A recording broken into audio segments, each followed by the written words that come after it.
Welcome to Combat Theory Presents, a weekly podcast about all things martial arts, fight science, and combat sports. I'm your co-host, Sammy Ryan, and our latest episode starts now. What is up, guys? This is Paul, the evil professor. I'm joined by my good friend, Coach Rich Grindle. How's it going, everyone? How's it going indeed? All right. So today we're going to be looking at a very special episode of the podcast. We are talking about all things sparring, and we have actually gone out to the internet and we've gone to social media and asked you guys to give us all of your questions regarding sparring. And I have taken all of those questions. I've put it on a stack of, yes, that's correct, envelopes, because that's the only paper that I could find. I thought I had cue cards, but I did not. And we are going to read them and kind of give our opinions on sparring. I think this is important because sparring is a huge component of what we do. And as I was telling you kind of like off air, we don't really talk about sparring etiquette a lot. It's kind of one of those things where it's like we teach, drills and we teach activities and we create games and all this other stuff. And then when it's time to spar, people will say, okay, go 40% or go 50% or go 60%. And I can get into a whole kind of conversation about percentage because if you weigh 225 pounds of muscle, your 50% is probably a whole lot different than, if you weigh 115 pounds, what your 50% is. So that's kind of like complicated. But sparring, we're going to talk about sparring today. All right.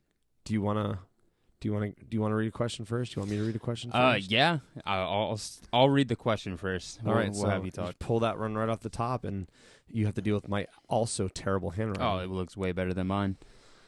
Okay. How do I respond to partners with a chip on their shoulder? I get rounds with guys that hate me for no reason. Ooh, I don't know.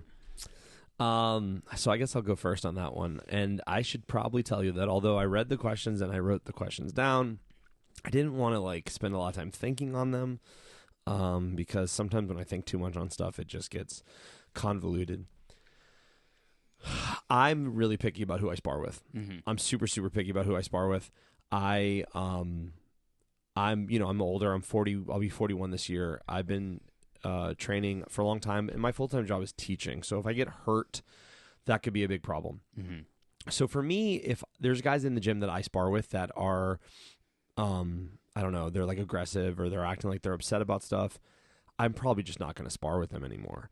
But I'm also the coach, and I'm also before that I was a senior student. So for a long time I could get away with saying I'm not sparring with that guy. If you're a newer student, that's more complicated. Yeah.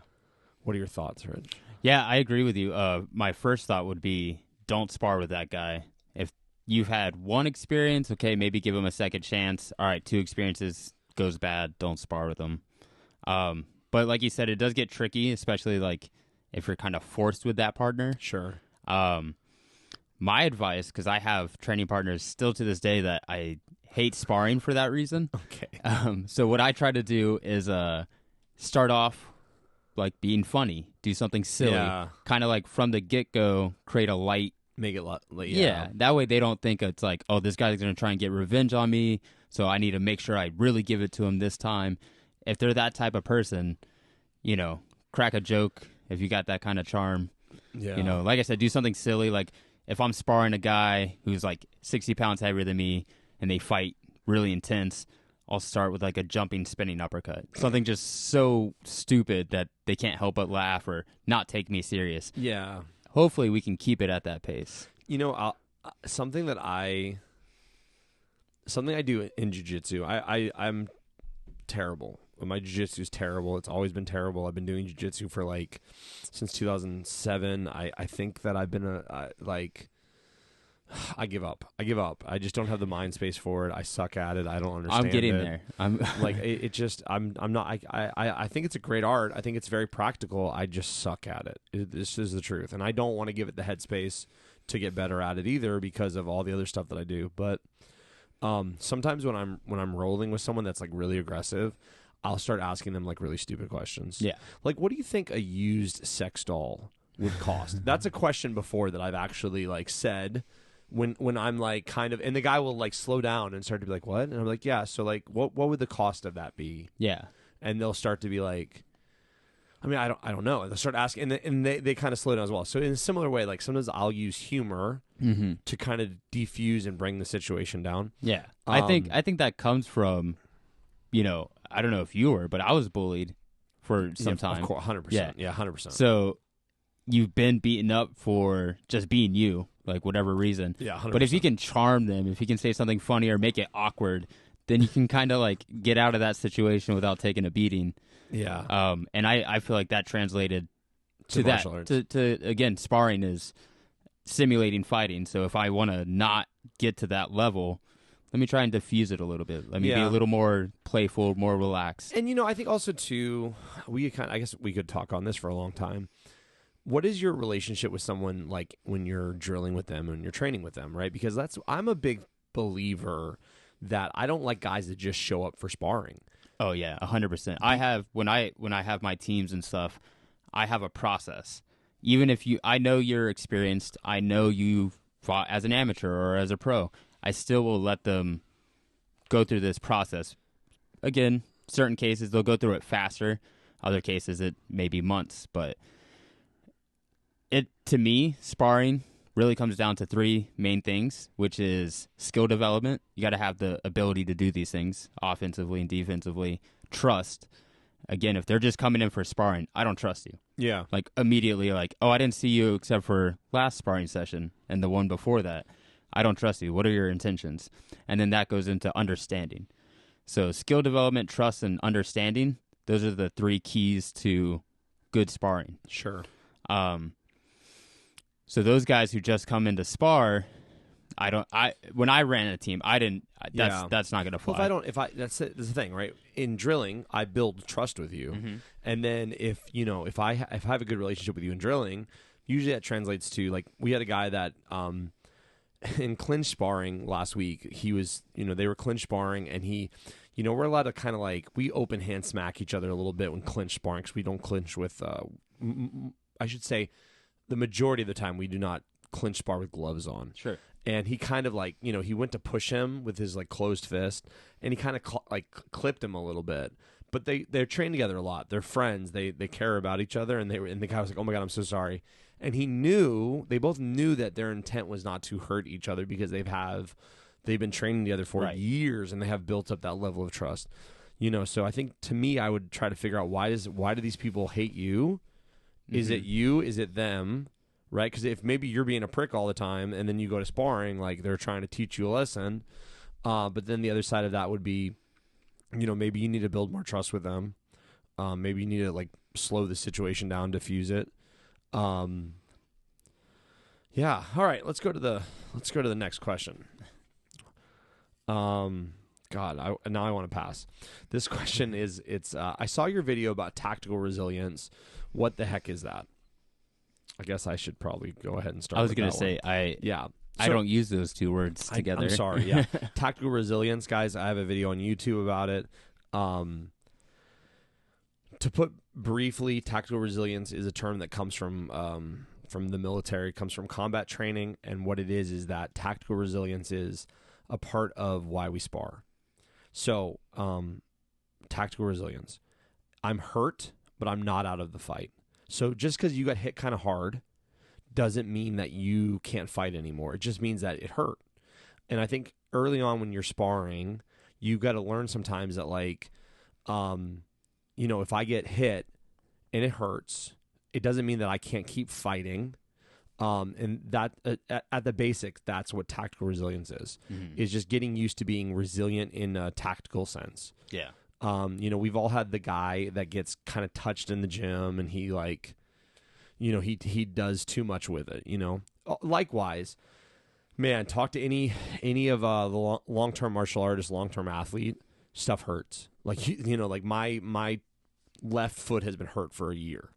Like you have to come in and train in spite of the fact that it hurts. And that's what tactical resilience is.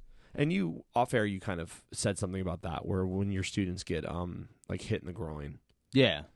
I mean, we were talking about just all these little things that could happen in a fight that you just have to deal with. And it may be against the rules. It may be against the code of honor, whatever. But you still have to fight. Yeah. And like you said, like, we all know it hurts. Like, I hate getting kicked. I hate it. I hate checking kicks. Yeah, well, that always hurts. I mean, but I have to do it. Yeah. If I'm trying to win this game, I have to do that. We call it, the price of victory. Yeah. Sometimes you get hurt more as the winner than the guy who lost. Yeah, there's a concept in Filipino like martial arts. They do a lot of like knife work, blade work, and they have a concept of I don't want to mess this up. It's winner drips, loser gushes, and the thought process is if in a knife fight, both people are getting cut, one's just going to get cut. Hopefully, like a lot less. So that's 2 stabs to like 5 slashes. Yeah. You know, that's what tactical resilience is that the ability to, even though you're hurt, you're not out of the fight. And it's something that you have to learn. It's something you have to learn. Just like, you know, when a little kid is running and falls and he starts crying immediately, he's not hurt. He's just like a little shook up. You as a fighter, you as an athlete have to learn that, like, hey man, if I get swept hard, shake it off, get up, get ready, you know? My favorite, and we could talk about these guys throughout this whole podcast, but the Thais. When you watch Thai training, Thai fights, they have the best attitude for that. Yeah. They look like they don't care. They just don't care. I head kick you, you drop, whatever. You catch my kick and sweep me, who cares? Like, they always have this, like... And that's also, I think that's, too, a part of your poker face. Mm-hmm. You know what I mean? Like, you can't, if you're hurt, you can't let the other guy know, like, yeah, it really hurt, man, you know? But, yeah, that's my short version, but we have a longer video. And whoever wrote that question, thank you, by the way, for watching the YouTube channel. And you might be the only one. Rich, you wanna pull a card? Ooh, weight differences. Yeah, that one was literally just weight differences. I think we can go anywhere with that one. Yeah, so again, when I talked about the 3 keys, understanding, right? That's the 3rd key for me. And understanding, like you said, like, I hate that I was only going 50%. Yeah. But you're also 210, and they are 140. The whole thing with weight, really, you should stick to your weight class within 1 to 2 pound or 1 to 2 classes. Yeah, if you can. If you can. If you but obviously, there's limitations towards your team or towards your session, so it's not always going to be that perfect game. So understanding that I'm the bigger guy, or even understanding I'm the smaller guy, because that can go the other way too. So that takes time, right, and trust. Yeah. To be honest with you, I'm less big on weight differences, and I'm a little more focused on and there are obviously outliers on height differences. Because if I have someone that is 5'10" on weight, and I have someone that's 5'10" and he's 30 pounds overweight, they probably should be the same weight class. They're just not, in theory, the same weight class. So I like my people to try to work together in kind of like height, because typically height is going to be like or at least for me, I start to base kind of weight class decisions based on how tall are you. You know, if you're a taller guy, you might be able to get away with a heavier weight class, you know. Again, Becco is an outlier where he can make a very a great weight for how tall he is, but he's a lean guy, you know. But yeah, we'll talk more about this later because I know there's some other questions about weight differences, but you need to be very aware of your weight class, and that's for multiple reasons, because power obviously is one component, but another component of that is speed. Because the heavier guys are going to be throwing slower, and the lighter people are going to be throwing faster typically. So if you are a 145er and you're always training with 185ers, they're not going to move the same way, you know. And you're going to get used to maybe a slower game, and then when you go down to fight guys your weight class, they're going to be moving faster. Likewise, if you're spending all of your time, walking around too heavy, and then you cut down to the proper weight, you're going to be like, wow, I'm used to being a lot slower. And you can't be slower. You have to be faster in that game. 100%, yeah. And like I said, like, typically the big problem when you get small guy versus little guy is the big guy hurts the little guy. But you do see this faster, smaller guy just landing at will. Yeah. You know, he kind of starts clowning on the guy. And you have to be like, again, if it's someone your size, you're not pulling that off. Yeah, or, you know, some dude that's really taller, that's bigger, gets, you know, very comfortable using long-range tools, which maybe he wouldn't be able to do that when he's competing with someone his size, Sure, yeah. you know, his weight, his height. All right, let's see where that takes us. Ooh, very broad question. What does it mean to be a good training partner? What does it mean to be a good training partner? I wrote... Okay, what do you got for me? I wrote, for me, because I like this question. Okay. Because, I've coached a lot of teams, and I'll get this. Guys will come up to me, I don't know why everyone complains about me. I'm a good partner. Why does everyone hate me, bro? Yeah. And I'm like, well, let's talk about what is a good partner. Sure. So I made a list of what I feel. I like that. So Someone came prepared. I like a little Rich, preparation. this is why you're back on the podcast. Come prepared, people, if you want to be on the podcast. It helps. All right, so the first thing I wrote was able to adjust intentions. So are we going hard today, or are we going light? Is this an MMA? Is this kickboxing? Is this Muay Thai? Someone who can switch the intentions of training around. Sure. That's an immediate good sign for me. They're able to work with a variety of partners. So if you see, like, if I'm coaching a class and I see Paul, you just went with Juan. He's a big scary guy. 240, 6'4", yeah. And then you go and spar, you know, Gina. Yeah. And you're giving good work on both partners. Oh, that guy looks like he might be a good partner to work with. Little to no ego.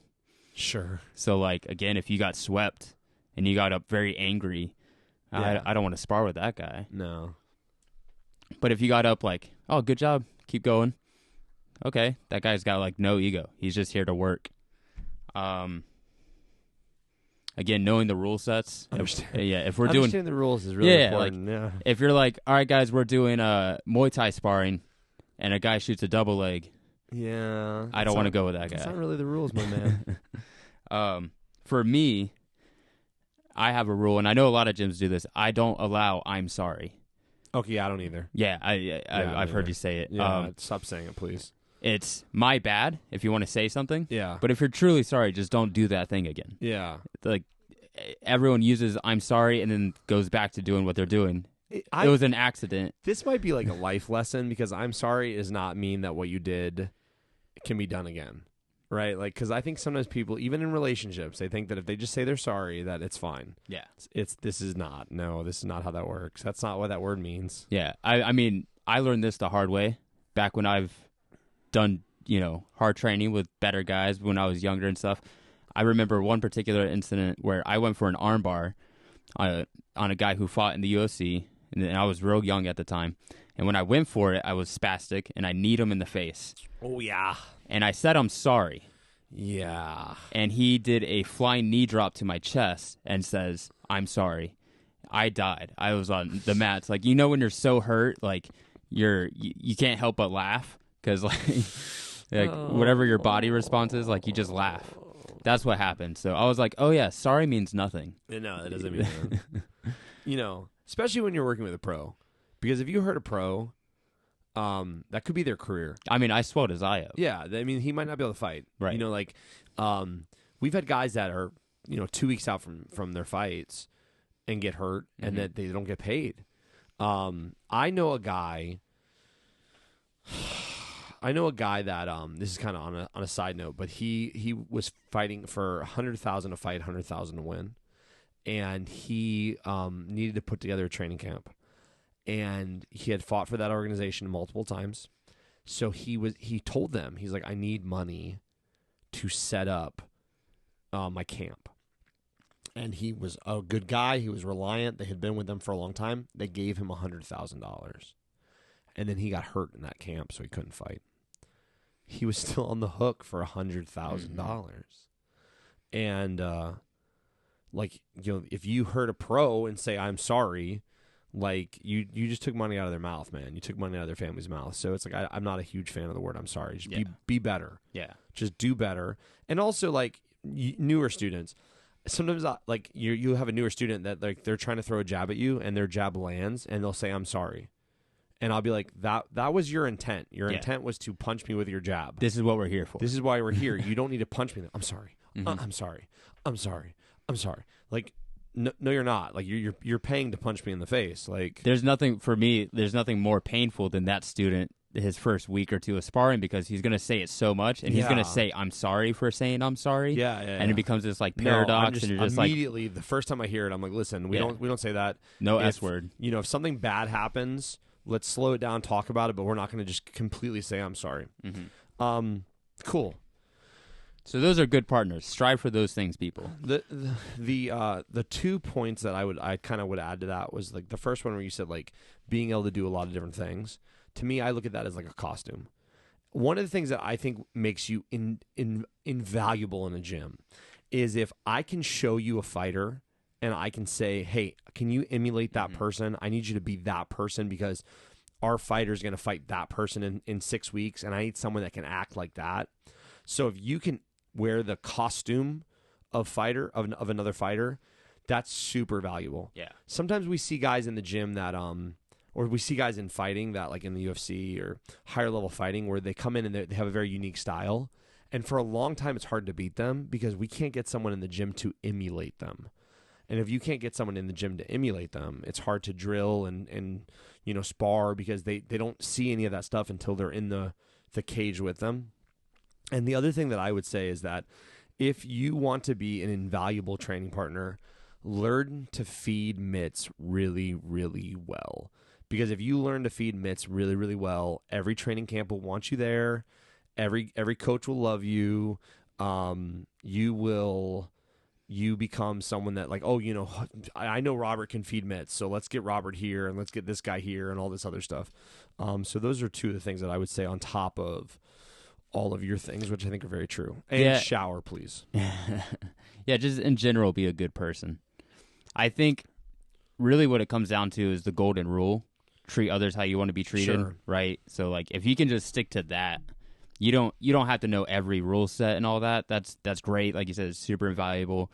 But if you're just, you know, I don't want to have bad rounds. I don't want to like not do good for this person. Well, then learn how to be good, and then you can do that trade-off. Don't be a prick. Don't be a prick, yeah. All right. Pull a card, my friend. What is it? I have to read it first, and then I'll say it. Yeah. I'm with you. Don't worry about it. So how do you figure out what types of people are good training partners for you? Oh, man, 2 in a row. Well, that was weird. I did shuffle. I wanted to be known that I did shuffle these cards. Drilling with people, you know, drilling over and over again, and seeing what, hey, when I drill with this guy, he gives me energy. I think, you know, I did Kung Fu for a while when I was younger, and I think that the thing that I learned from Kung Fu, to be very honest with you, was energy, is that, you know, for you to do the technique that you want, your partner has to give you the energy for that technique, right? Mm-hmm. So, for example, the one I always go to in Muay Thai is if we're working on like inside sweep, outside sweep or something where I'm like doing off balancements, if my partner's not giving me the position or the stance that I need to work on that, then I can't do it. And it's like that's the hardest thing when you're working on sweeps, for example. When I'm like, okay, guys, I'm going to do this sweep. You got to get the weight off this leg. And then what are they going to do? Like, everyone's going to put all their weight on that leg because they don't want to get swept. You know, subconsciously, they're like, well, let me just weigh this lay down. And then everyone's like, well, I can't figure it out. Right. It's like, well, yeah, because your partner's not giving you the energy that you need to do that. Mm-hmm. And you could probably get away with it, but you're just have to ramp up your intensity so high that when you do it, it's going to hurt the other guy. So I would say that ultimately, time in class, training, finding partners. I say this a lot in my class, you know, I would rather train with someone that shows up 5 days a week than someone that shows up 1 time a week. That's really good, because the guy that shows up 5 times a week is eventually going to become hopefully a much better training partner for me. And I've built a relationship with him. But yeah, that's kind of my thoughts. Yeah, I 100% agree. Like you said, two things, drilling and come to class. And in my process of like, oh, you're a new student here. Oh, when sparring, first off, when they ask that question, I already know the type of person they are. Trouble. Well, what days do we spar? I'm like, all right, come to class. Show up. I don't care your skill level, you're a 5-0 amateur, 5-0 pro, whatever. Come to our classes, exactly like you said. Get to know the students, the coaches, the energy. You have to, like, if I just sparred you, not knowing you at all, just going off of physical appearance, first impression, I have no clue how intense you're able to go, what's your skill level. Yeah. You may be the most badass guy I've ever met, but I might treat you like some schmuck and then get dropped for it. Or the opposite. Yeah. I might think you've been training for 20 years? You must be amazing. And then I give it my all and I hurt you. Yeah, like, I have this conversation with my students regularly where I'll be like, if you go into a new gym and they ask you like how long you've been training, I always say, I've been training for like a little bit. Mm-hmm. You know, have you trained Muay Thai? Yeah, I've trained a little bit. You know what I mean? I hate when people come in and they start giving you their like accomplishments, like, oh, I'm you know, I've got 38 fights. Like, dude, like half the time when people come in and say all that stuff, they're terrible. Right. Like it's all bullshit. But you know, yeah, I think that you have to build a relationship with people in drilling in class. And also like in the extracurriculars. So if your gym goes and does, you know, if all of your team goes into a fight and they all go watch fights, like last couple months ago, we all went to fight. We do like a beach workout every quarter where we basically go for a run and we do exercises on the beach and then we do drills on the beach. Those things I do for fellowship, you know, because like really we could watch, you know, I could say, hey guys, watch Muay Thai on YouTube or whatever, mm-hmm. you know, to watch some fights. But when we go to these events and we do all these extracurriculars, I think that they build fellowship and they build community and they build a team. And I think those are the things that, like, who are the people that always go to those things? You know, those are the people that are actually care about the sport and they care about training and they want to be a part of the team. Those are ultimately the people that, for me, you know, are great training partners, and build relationships with them outside of the gym. You know, if you see a cool video on Instagram, send it to them. If you like our podcast, share it, please. Those are the things that I think are, like, I have built relationships with training partners that I've had now for 20 years. And I don't live around them anymore, but they still message me. They still send me stuff. Oh my God, this is so cool. What do you think of this? You know, they'll come up and visit, come to the gym, or if I'm in their town, I go to their gym. That is one of the cool things about what we do, is that you can build really awesome relationships. Now, there are people that do the opposite of that kind of just burn bridges everywhere they go. But, you know, I think it's like a relationship, man. You know, a good training partner, someone that they're your friend. You've had a relationship with them for hopefully a long time. Mm-hmm. But even if it's a short time, yeah, I mean, it's intense. I feel like most people have a good gauge on, like, if they like someone or not. And yeah, when it comes to training martial arts, whether it's Muay Thai, whatever, are you getting better with this person? Yeah. Are you getting through the workout? Is it competitive? Is it you know, productive?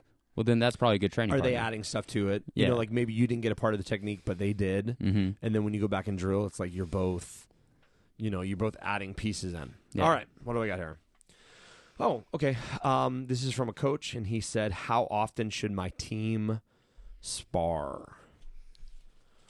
That's a complex question. What do you think, Rich? Yeah, so again, it all comes down to understanding. Like, what are the goals? Like, I know a lot of teams do like a weekly sparring class, right? Sure. And that's just like in general, that's most teams. They have like, today is our Muay Thai sparring.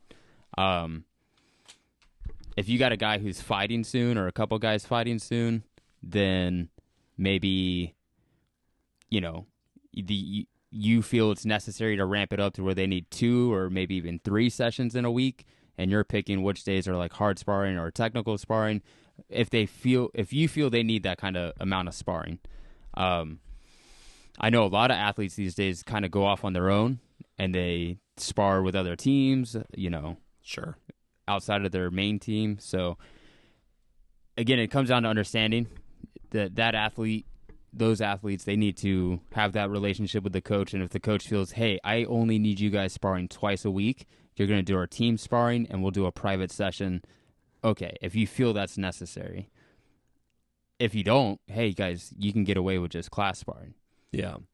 And then there's the new favorite, everyone's... I don't spar anymore. I don't spar anymore. Yeah, I don't need to spar. I don't need to spar. Hey, and you know what? Maybe if you have, maybe you don't. I don't know. Maybe you don't. I don't know. Again, understanding. Everyone's different. I like my guys to we have sparring on Fridays. We used to have sparring on Thursdays, but when you guys used to have sparring on Fridays, and I decided that we would move our sparring to Fridays maybe this year, because I couldn't get people to come in on Fridays, to be honest with you. So I made sparring an hour earlier, so we do sparring at 6 on Fridays, and I told everyone, I was like, look, I promise you, if you come in at 6, I'll have you out of here by 6:59. We'll get our sparring rounds in, and we'll get out of here. You can go out and do all the fun stuff you want to do on Friday night. And then I have more time to teach throughout the week, because essentially what was happening is I was teaching Monday, Tuesday, Wednesday. We were sparring on Thursday, and then no one would show up on Friday. And it has helped a lot putting sparring on Friday night. I don't want to teach on Friday nights, to be honest with you. Like everyone else, I want to go out and do, really I don't want to go out. I want to sit at home and watch TV. But we started sparring on Friday nights. So we spar on Friday nights. We clinch spar another day of the week, typically. But in clinch sparring, it's in my gym, we take very little damage. We're very technical about our clinch sparring. We typically are clinch sparring without gloves and without shin guards, and we're just really tech sparring clinch.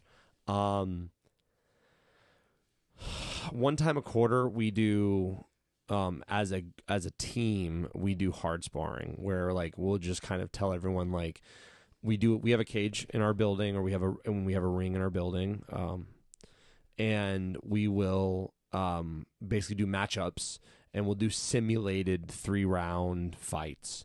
And we'll make someone referee. We'll make 2 of the students corner. We'll do like the whole experience, just as a like a way to build some stress inoculation, and that is hard sparring. So we typically do that one time every quarter. But that is my class structure, right? How often should you spar? I think that you really need to limit the amount of damage that you take. And for me, I don't really like my students or even my athletes to spar more than one time a week, full contact. I like my guys to clinch spar an additional day a week, but it depends on the athlete. It depends on the camp. It depends on what your goal and purpose is. I don't like my guys to go other places and spar, but some people don't mind that. Or if you have a good relationship where you know the coach at the other gym, but I like to be able to watch my guys in their sparring rounds. But it's over and over and over again when I talk to, when I talk to former athletes, retired athletes, high-level competitors, they will always say, I wish I would have sparred less, or I felt like I sparred too much.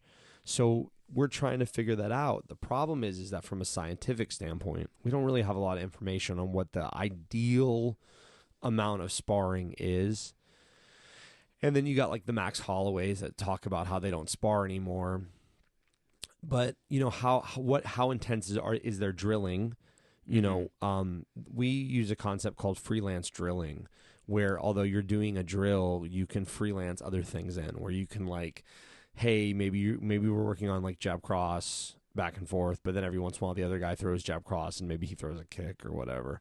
But again, you have a good relationship with your training partner to get away with that. But, I've also, in my life, I've trained in gyms where we sparred 4 times a week. I've trained in gyms where we kind of sparred every day. I think that you need to limit the amount of sparring to especially for just everyday students, to 1 time a week. Yeah, I mean, I go as far as I spar once a month, once every 2 months, me personally. As you were saying, you get older, you deal with injuries, or you're coaching, you need to watch. Yeah. Like, again, having understanding of your role. If you're a fighter, that once a week sparring is probably a little more mandatory. Yeah, for sure. To just keep you sharp with your reflexes and testing the skills that you've trained hard all week. But yeah, guys who are open matters, they're sparring 3 or 4 times, or their gym just Jumping happens around. to spar all the time. I don't think that's helpful. Again, I come from a time where a majority of training was sparring. Yeah. All right, guys, we're going to warm up with low kicks and spar. And that was Tuesday night. Yeah.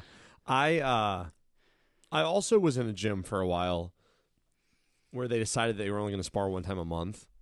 And I'm going to be honest with you, I think it was actually more problems than it was, like, because they were having a lot of issues, and their solution was like, hey, what we're gonna do is we're just gonna spar 1 time a month. I think originally it was 2 times a month, and then they were still having problems, and like, we're gonna spar 1 time a month. It didn't solve the problems. They had cultural problems where they needed to like redefine what sparring was, because sparring was not it was not fighting, it was sparring, and their solution was to start trying to take it out to try to fix the problem. But they really needed to have an honest conversation about what sparring was, because what was happening is that people were sparring 1 time a month and they were just getting all messed up. Yeah. And they just want to come back. If again, like, that's me. I'm once a month. Yeah. But I'm always holding pads. I'm always training a really long time, right, and you're not a competitor anymore. And here's the truth. Like, I sparred yesterday, and I was shit.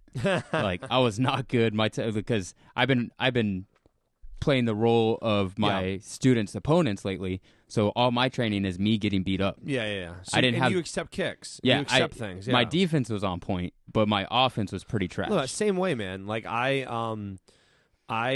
sparred like last week with a couple of my students for like the first time in a really long time, and I was too willing to let them like hit me, because in drilling, when I'm feeding mitts or when I'm doing whatever, sometimes I'll be like, okay, cool, we're gonna do like like yesterday I have a shorter fighter, and I was like saying like hey, we're gonna do like I forget what the drill was, but it was like uppercut, rear uppercut, lead hook, and then cross, and I was having them put the cross on my body because they're shorter than I was, so it was just faster for me to be like, yeah, just punch my body, and they're a smaller weight class, so it wasn't really hurting me. Yeah, because as a coach, you get very, very willing to, kind of be like, oh yeah, kick my leg, okay, cool, da da da da. And then in sparring or fighting, like, I should be checking these things, and you're developing bad habits. Yeah, I joke about this thing called IFD, International Feeders Disease, where we start to, if you feed a lot, as a coach, you start to develop really bad habits sometimes, because although you should feed the way you fight, if there's days that I'm doing 6 hours of feeding a day, and I do like 4 minute, 10 rounds of 4 minutes feeding sometimes for 4 or 5 hours.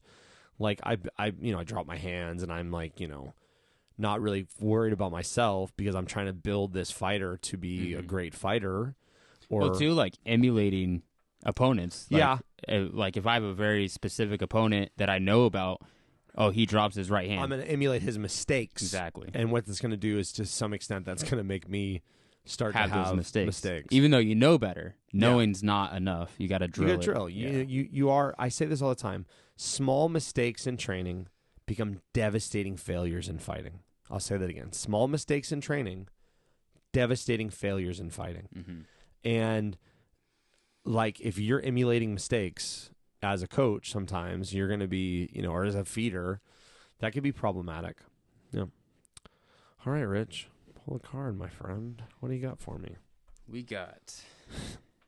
This is where you're going to discover that most martial artists are poor readers. I'm just a poor speaker. I got to do everything in my head first. Yeah, fair. All right. So, how do you feel about sparring drills such as shark tanking? Okay. First off, I think that there's a couple of different definitions for shark tanking. Sure.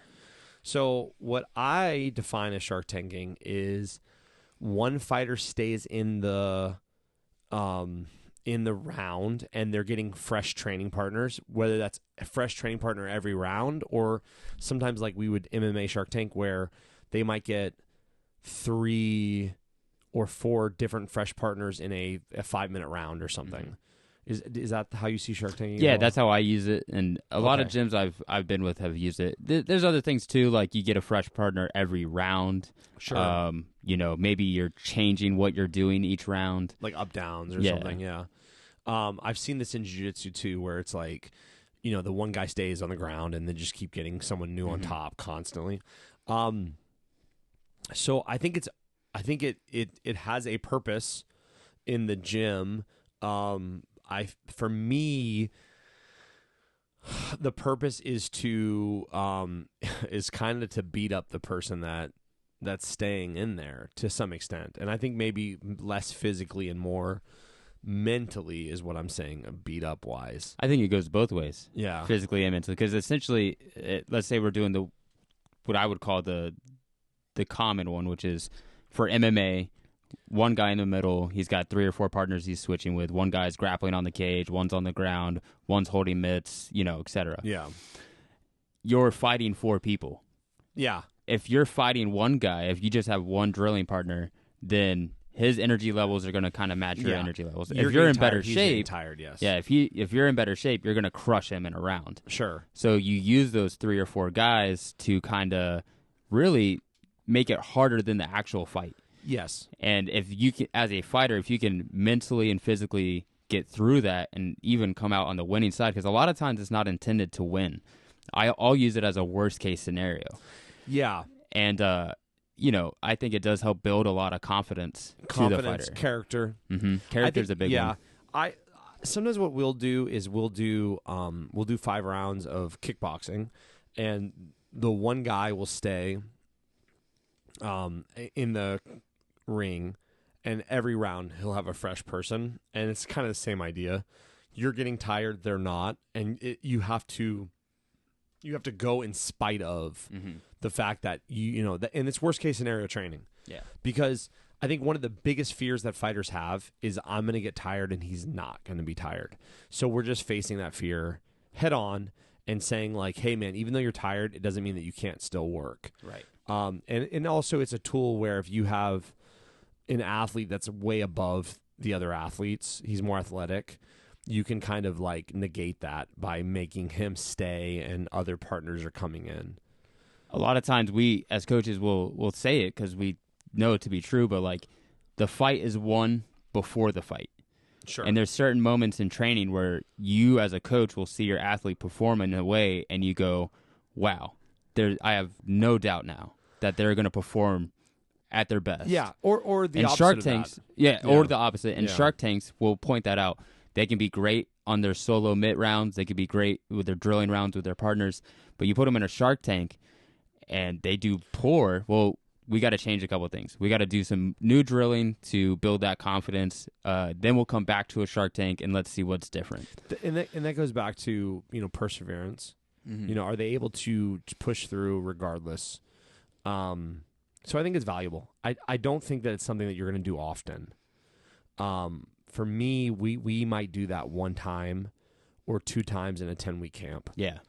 It's not. I don't think it's something that you need to be doing every single week. Yeah, if the first one is successful in your eyes, what's the point of doing a second one and then it fails and then now you're like, shit, now we got to do a third. The model that we use typically is that I think 3 weeks out we'll Shark Tank our athlete, and we're hoping that goes really, really well. And that's a good time to see signs of peaking. Yeah. They might not be fully peaked. Maybe that's the session that you see the first signs of peaking, or they nailed it, you got it, or it went real bad. Well, now we have time to make adjustments and really build those skills. Not much, but you have some, enough. You have enough. Yeah. A lot of times you have enough. I will say that often in something I say often, and I know there's not a question on this, but when you have a fighter going to camp, my hope is that they have all of the skills that they need to win whatever our strategy is going to be.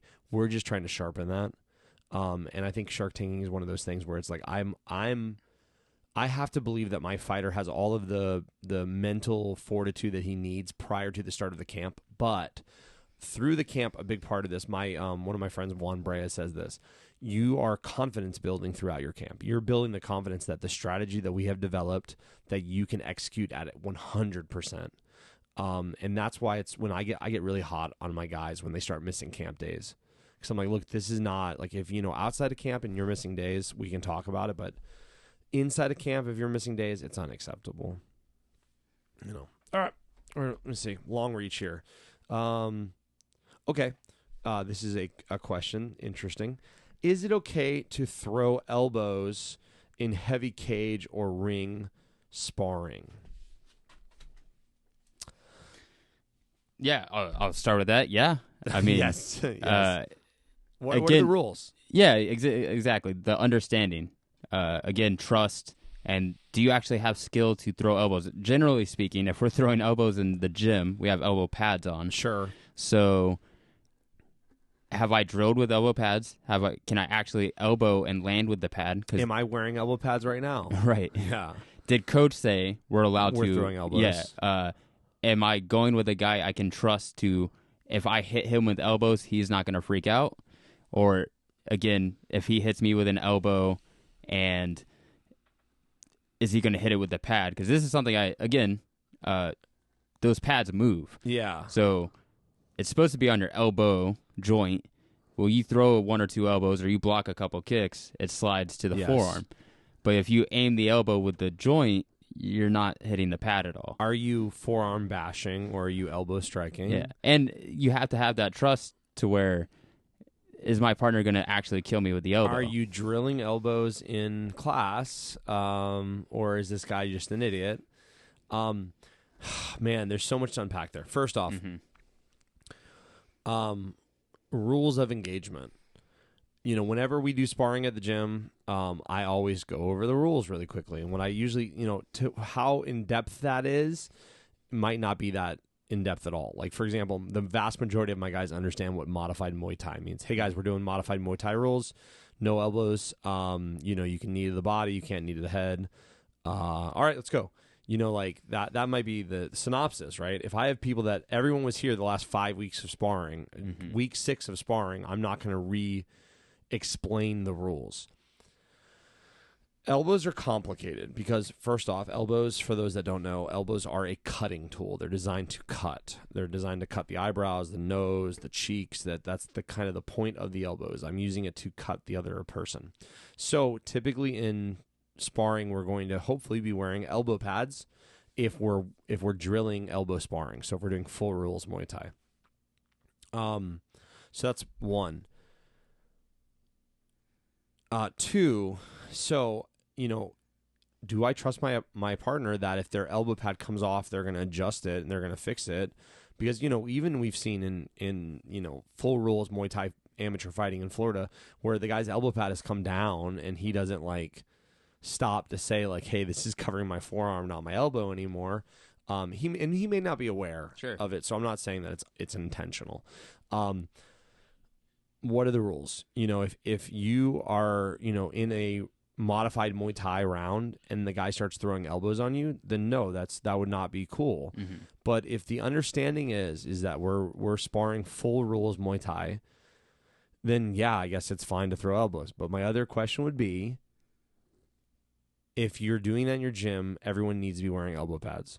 So if you're sparring full rules and you guys aren't wearing elbow pads, that's questionable. Yeah, don't do that. You know what I mean? Yeah, I'm 100% on that. I would not be about that. But then again, I'm sure there's some idiot coach out there that would tell you for some reason why that they spar full rules without elbow pads on their elbows. I don't know. And maybe I'm wrong to say they're an idiot because maybe they're right. Maybe I'm wrong. I mean, I've told you this before. One of my things that I do, especially with new guys, I know this is frowned upon by a lot of coaches, but I have my guys learn how to shadow spar, as we call it. But like I know a lot of guys shadow sparring is no contact at all, and that's good too, and that's part of it. But making contact, but with no gear on, so bare knuckle, bare elbow, bare knee, bare shin. The intention is to be so controlled you can land with your weapons without doing any damage whatsoever. Yeah. The rule is, if you don't think you can land without doing damage, don't land. So then it's more like shadow, to where it's maybe I throw an elbow, but I'm literally this distance away. I I'm not coming close and having an accident, because I don't believe in accidents in the gym. No, I think I told you this before that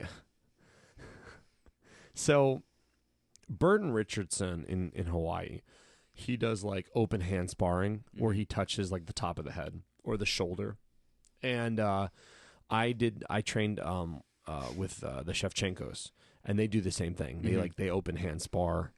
And I tried to institute it at my gym, and it was a disaster because people were catching like they were hurting their fingers and their eyeballs. It was like fingers and eyeballs that got devastated. I was waiting because I was like, there might be an opportunity to tell a story, but very similar. Please go ahead. I have done this for years. I picked it up from a guy in Vegas. Yeah. And we would do it with the kids. No problems. No problems. For years. And then I'm covering a guy's boxing class. And there's literally like 3 students in class. And these guys have been boxing for years. So I'm like, all right, guys, we're going to do a little playful game. And they took it so serious. And a guy's eyelid got split open. Oh, my God. And it was just one of those things like, you have been boxing for almost a decade. Why are you trying to beat this old man in a glorified slap boxing game? Like, not even it's not even true slap boxing. Oh. So that was the last incident. And then I go, okay, we're just only sticking to shadow sparring and only guys I train. I will not run these games with other people. Oh my God. Yeah. Same deal, man. I think that I think that you're right though, because like, ideally, before people are able to full gear spar, they should be able to like shadow spar or touch the top of the head or touch the shoulder without hurting the guy. And I can do that with my higher level students. Like I could do that. I have a handful of students I would feel totally comfortable with playing that game right now, no problems. And I thought that I emulated someone else's model where they were doing it and they were getting away with it. And I was like, oh, this is cool. And it was just, I think it lasted maybe 3 weeks. Yeah. For me, I think it is just like anything else. It's a process. You have to implement small amounts, and then over time you can do it more and more. Yeah. And that's kind of, again, like how I would run my programs, where you got to come to class, you got to make it to where I invite you to our sparring drills classes, and then, okay, short time there, you understand what the drills are. So depending on what style of sparring we're doing, you can adapt. I think that you talked about this before, where you have your students do like a lot of trust exercises or stuff. Monday, the way I do it more recent times is Monday is trust day. A lot of the drills we're doing are just kind of like a reminder of what we've practiced in the past, but we do it in such a way where you're building trust. That way, throughout the week, we already have this understanding of... Can you give me an idea of what that would look like? What a trust drill might look like? So, I have this drill we call the statue drill, which I literally stand there in my stance. I do nothing. And the guy across from me, he can use his hand controls. So, like, he can pose, he can push on me. We'll do that for a round each. All right, now I can add low kicks. So I can pose, I can push, I can redirect, and I can kick you in the legs. And you're not checking or anything. You're just a statue. You just take it. So you're getting used to the contact a little bit. Yeah. And then my partner who's kicking me is getting used to hitting with the shin and not flicking with the foot or kicking in the nuts. They're very controlled. And then we add, okay, let's say knees to the body.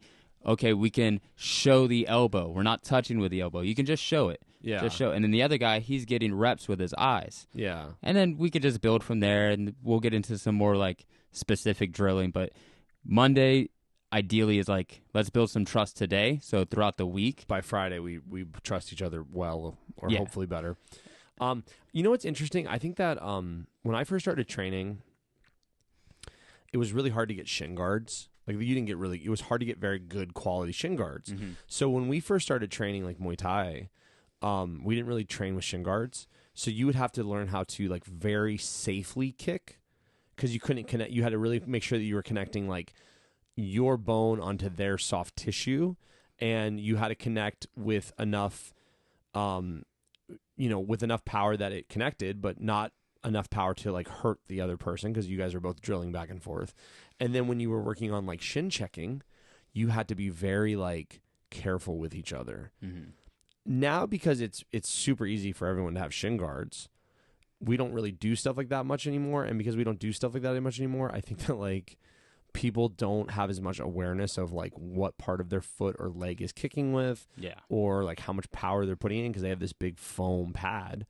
And don't get me wrong, I day one I kind of make all my guys that are drilling wear shin guards because I'm I don't want from a liability standpoint. Yeah, 100%. I'm the last gym I taught at. There was 2 head coaches, we'll call them that. Sure. It was myself and another gentleman. And the joke was he's the Cobra Kai instructor and I'm the Miyagi-Do instructor. Because I'm like always safety first, guys, safety first. Let's not hurt each other. Yeah, but if you know my fighters, they're very violent. Yeah. They're absolutely violent killers. But we get that way because we can build trust to where we can do very violent things to one another without getting hurt. And if someone gets hurt in training, that's bad for everyone. Like if you're hurting your training partners, you're not going to have training partners anymore. Like, but you're right, because there's a weird thing there where like you have to turn on that switch when it's time to fight. Because when it's time to fight, I have to hurt the guy. It's the hurt game. Yeah, 100%. I love my fighters. If you invest time in me and I invest time in you, the last thing I want to see is you gashed, swelling. Yeah. No broken bones. Like I'm very like, you're my homie. I don't want to see you hurt. That means we have to do a lot of damage to this guy. Yeah, and not take damage back. I don't like trading. No. Like I said last time I was here, no fight of the night. Yeah. 100% dominate. Yeah, that's 100%. The goal. All right, Rich, I think your turn, my friend. All right, we're moving through this stack now. Yeah, we're cooking, dude. We're cooking. We're only like 45 hours in. All right, so this is a good one. How to best emulate the intensity of a fight in sparring without all of the damage. Miley Cyrus. I listen to a lot of Miley Cyrus music during sparring. I think that Miley Cyrus is the unsung hero of sparring, and I think she emulates all of the damage and intensity that we need without taking any of the damage. God, someone at home. I don't know if you're right or wrong because I don't sure. listen to Miley. Miley just. Whew. Yeah, I got homework to do. God, man, I love me some Miley Cyrus. That's probably weird, but I really do. How do I best emulate the intensity of a fight in sparring? There's a lot of ways. The number one way that most just combat athletes emulate intensity is through exhaustion, where we do stuff that we try to make you really, really tired, and then we have you do complicated activities or like spar or whatever, or we have you do a bunch of push-ups and then you spar or whatever. Mm-hmm. I don't know that it really does the job the way that it should. I do a lot of things at my gym. One of the things that we do is sometimes when we're drilling or sometimes we're sparring, I will turn the lights down really, really low so that it's kind of you can still see, your eyes adjust, you can still see what's going on, but it's not ideal lighting conditions. Likewise, sometimes I've been thinking lately about buying 2 very, very bright lights and putting them on either side of a small square so that when you're fighting, you're looking into a bright light sometimes, just so that it kind of gives you like a different feeling or a different intensity. We have a shared friend, Johnny Davis, who he likes to, he does, he created this PKB format where he has lights on either side, and he feels like the lights change the environment and makes it a different experience. And I kind of agree with him because it does look very different when you watch a PKB event than training at the gym or whatever. So for me, you've got to figure out ways to create stress, whether that is through changing the lighting, making it very, very loud. Sometimes you see in jiu-jitsu schools where they'll do like a thing where everyone's surrounded in a circle and 2 guys are drilling or sparring and everyone's screaming and yelling stuff. We do that sometimes as well, where we'll have the guys fighting in the ring, and we create this game at our gym where when we do hard sparring, we'll do like hard sparring rounds where it's just 2 guys or 2 girls or whatever, and everyone else around the cage is yelling stuff. The rule is they're not allowed to coach. They're not allowed to. They're not allowed to give any coaching advice. So what we'll do is we'll have 2 corners, and the corners are going to give advice, Everyone else is not allowed to give advice. They're, in fact, instructed to give bad advice or say funny things. And we'll do a prize each round or each fight for the guy that said the funniest. The best heckler. Yeah, the best heckler, right? Because sometimes when you're fighting, people are screaming really ridiculous Not things. sometimes. You know, Not like, sometimes. Like Every time you fight. I will hear things sometimes cornering that I'm like, what? And also, I'm going to tell you another thing, too. This is going to sound kind of effed up, but I will sometimes talk shit to the other guy fighting. Well, like in a very polite, right. There's a tactical way, and sometimes that breaks the other guy. Mm-hmm. And I'll give I've used that same tactic. I will give you an example. In a previous fight, my guy was winning, and the other guy was kind of evading. And I wanted the guy to stop evading. I wanted the guy to kind of stand his ground so my guy could finish the fight. So I started kind of saying, like, it started off with, like, you know, he doesn't want to fight you anymore. He doesn't want to fight you, and he's leaving. He doesn't want to fight you anymore. And then I started calling the guy by his name and saying, you know, hey, so-and-so, why don't you stay and fight? You're like, you got to stay and fight, man. And listen, I'm playing mental games. Mm-hmm. So likewise, in the last fight, I can show you the video if you guys want. If you guys want to, comment, and I'll send you the video privately, probably. But my guy was in clinch, and he was getting the better of the other guy in clinch. And at one point, I yelled to the guy. I said, hey, my guy's way too strong for you in clinch. You don't want to be there with him. And the guy, when they broke, instead of the guy re-engaging my fighter, he turned and started to try to talk shit to me, the corner. Mm-hmm. Well, my fighter's still trying to hit him. So I win. You know what I mean? Like that's a win for us, right? So we want to build our fighters that they're inoculated from all of that stress. And that's kind of one of the ways that we emulate that intensity.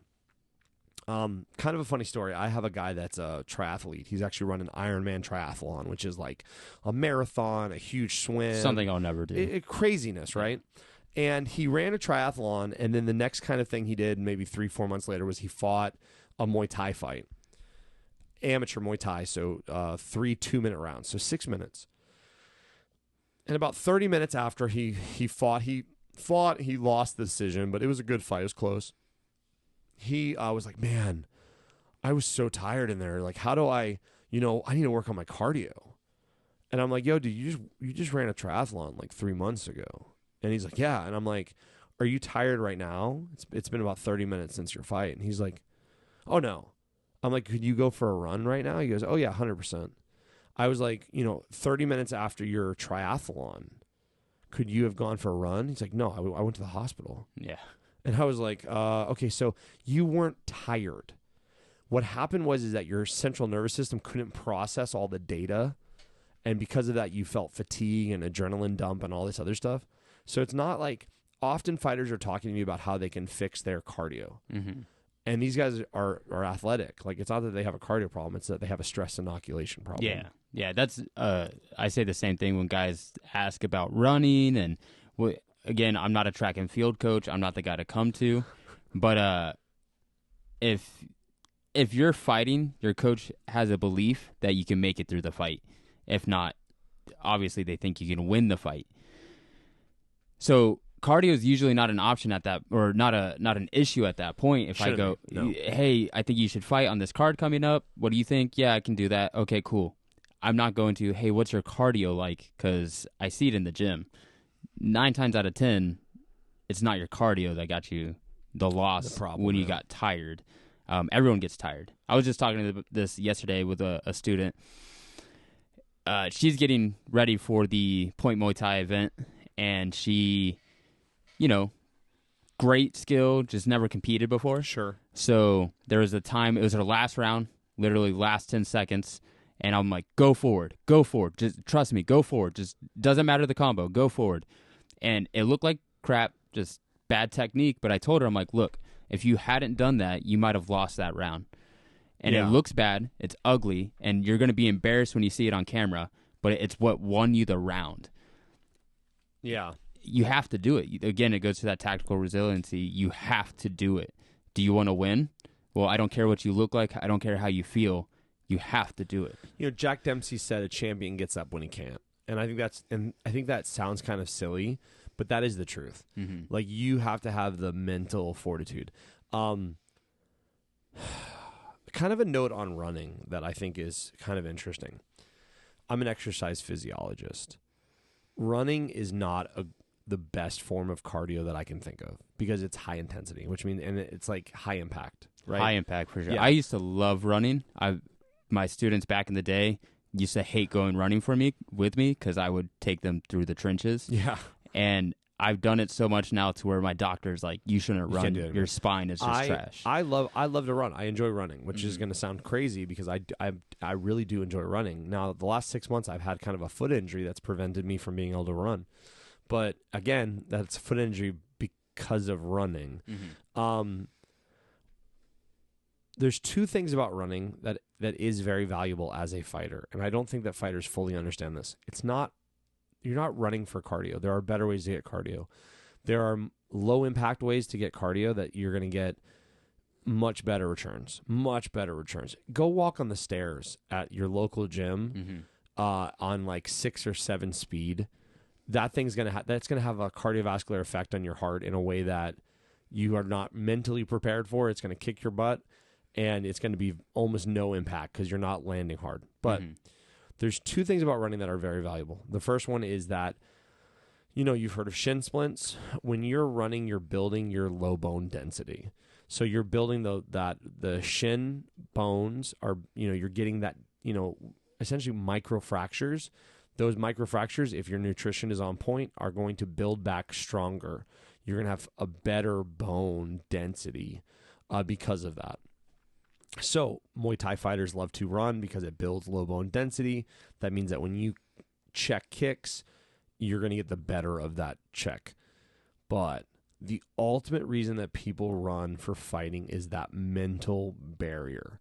Because if you're a runner, you know this. When you first start running, at some point you run into this barrier of, I don't want to do this. This sucks. Why am I doing this? How long have I been running? I feel like I've been running forever. Okay, I've only been running 6 minutes. I just got to keep running.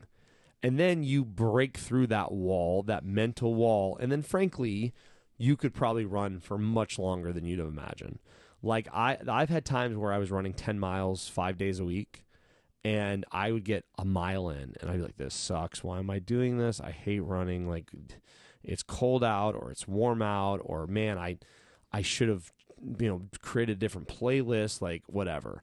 And then I break through that wall and I'm 7, 8, 9 miles in, and my timer says, okay, you can stop running now. And I'm like, I could run another mile, or, I'm kind of further away from my car than I thought I would be. So let me run a little further so I don't have to walk to my car. But you have to learn how to break through that mental barrier. And once you understand how to break through that mental barrier in one place, you can break through that mental barrier anywhere. And my example will be this. Last year, I got scuba certified, which was a long, complicated story that's kind of humorous and kind of awful as well. But I got scuba certified. And as a part of that scuba certification, I had to do a tread water test where I had to tread water for 10 minutes. And I was really nervous about it because, like, as a grown adult, when's the last time you tried to just tread water in a pool for 10 plus minutes? And I was like, man, I don't know if I can do that. Like, I'm not the world's best swimmer, which I know sounds crazy because I went and got scuba certified, but apparently those are two very unrelated things. Scuba diving and swimming are not even the same. They're both in water. So I said to my friend who's a lifeguard, I'm like, I'm kind of nervous about this. And he's like, it's just like running. He's like, there's going to be a wall that you're going to run into. You're going to feel like you're going to drown. You're going to feel like it's awful. You got to break through that wall, and you're going to be all right.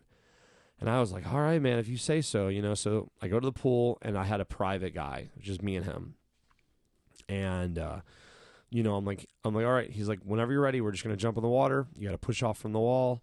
He's like, well, we have a clock right here, and there's a big clock on the wall. And, once you get to 10 minutes, you're good. You pass the test. I was like, all right, cool. So I get in the water, I push off the wall, and I start treading water. And, I'm looking at the clock, and I get about a minute and a half in, and I'm like, I'm not going to be able to do this. Like, this I'm looking at the clock and I'm treading water and I'm like, I can't, there's no way I'm going to be able to do this. Like this is going to suck. Like I paid all this money I paid like $1,000 to get scuba certified, and it was just a waste of money. And I just literally like just turned away from the clock, and I looked up at him and I said, hey man, could you like tell me a story or something? Are you allowed to talk to me? He's like, yeah, he's like, what do you want to hear a story about? And I was like, I don't know, dude, you got to tell me something though. He's like, well, I mean, my boat sunk and I sunk one time and I was in the water for 18 hours. And I'm like, really? And he goes, yeah. And I'm like, what happened? He's like, yo, we were asleep. Apparently the boat caught on fire. Like we all had to get out of the boat. He's like, we didn't have time to get on our scuba gear. So we literally just threw it in the water. And then, once we got in the water, then we got all our scuba gear on. And we just basically, because you have like a buoyancy compensating device, which allows you to float in the water. Mm-hmm. He's like, so once we inflated our BCD, he's like, man, we just floated there. We just chained each other in together and we floated there for 18 hours. He's like, and then like, finally like they were in another country. He's like whatever people showed up and a sailboat showed up and they pulled us out of the water and they brought us to shore. And then like 12 hours later, the local Coast Guard for that country posted that they saved us and we had never met them. And I'm like, man, this is a crazy story. And we're like talking about it. And I'm like, yo, man, how much time do I have left? He's like, oh, you were done about 5 minutes ago. And I'm like, what? And I literally like treaded my body around and looked at the clock, and it had been like 15 minutes. And I was like, oh, it's crazy. And then I treaded back around and I talked to him for like 3 more minutes in the water. I was like, so what happened? Like, did you guys get your stuff back or whatever? And he's like, no. So I ended up treading water for 18 minutes when I only needed to tread water for 10 minutes. Mm-hmm. But that first 2 minutes where I was going through that mental break of like, I'm going to drown. Like, this sucks.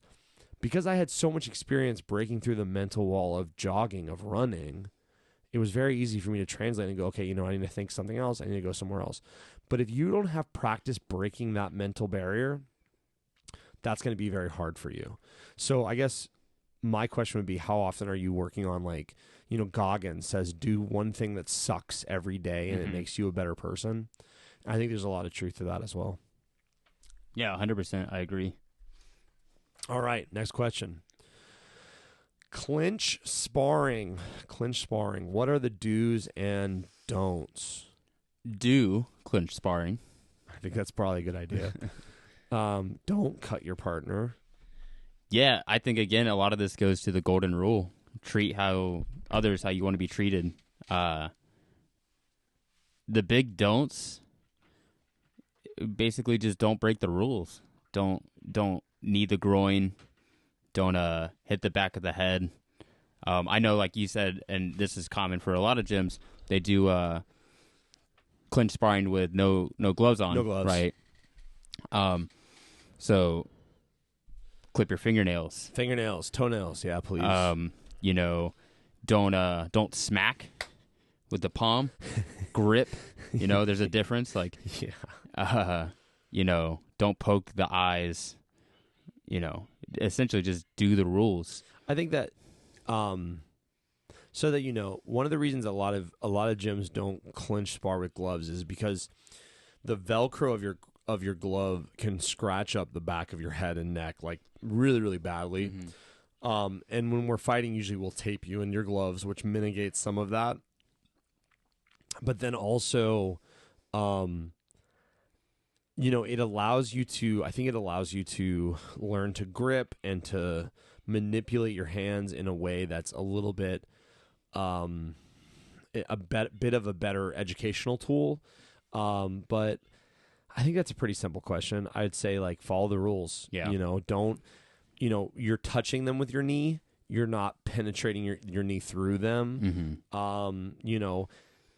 This one's a big deal for me. Don't fight every position. I often say, like, when you're clinch sparring, you should be like on Percocet. Like, you're just like on Vicodin, or you're like, I teach kids and I'll be like, oh, you've had too many Tylenol PMs, you don't need to be at 100%. I know that's, again, percentage is kind of a debatable thing, but I like my guys when they clinch bar to be just really relaxed and flowy, and like, you're not Gumby, you're not like Mr. Slinky, but you're also not like just cranking on people's heads. Yeah. I always tell my guys, like, if you believe you're that much better than them, prove it by putting yourself in bad positions and escaping them. Let them work. Yeah. Let them work and then get out of it. The most common error, and this is a big don't, they get double collar tie and they don't let go. And they just rinse the guy. And then they just hard, and it's just like, I'm winning. Yes. I'm like, yeah, you are winning, but you're not getting better. So usually what I'll say is that if I secure like a double collar tie, I throw like 2 knees and then get really loose. Don't give it up, but just get really, really loose so that the other guy can like escape from it. Mm-hmm. And then, let him work a little bit. And then whatever position he puts himself in, see if you can work from there.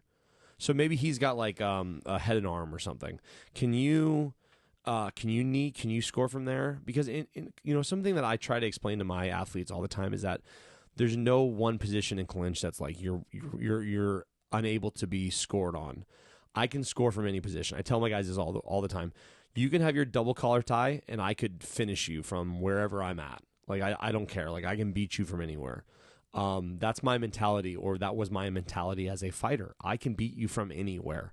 So yeah, I'll get guys that just crank down on double collar tie, and I'll be like, you should really go a little bit lighter, and they don't. And then I will just beat the hell out of them from wherever. I'll let them keep that, and I'll beat them up. And once they get loose, I'll sweep them or dump them hard. And then I'll be like, you shouldn't have held on so tight to that because it wasn't as valuable as you thought it was. 100%, yeah. Yeah, some other don'ts, I would say, and this is just an issue I've really kind of recognized now that I run the Point Muay Thai, is do legal sweeps and dumps. Yes. Again, understanding the rules. Yes. This is a big problem that I think a lot of schools have because, and this is going to go back to, I don't want to make anybody feel uncomfortable, but this goes back to coaching. As a coach, you have to understand the rule set of not just one. Listen, in Florida, there's like 5 rule sets. So there's international rules, which is it's basically, that's kickboxing. So you can punch and I can kick. Mm-hmm.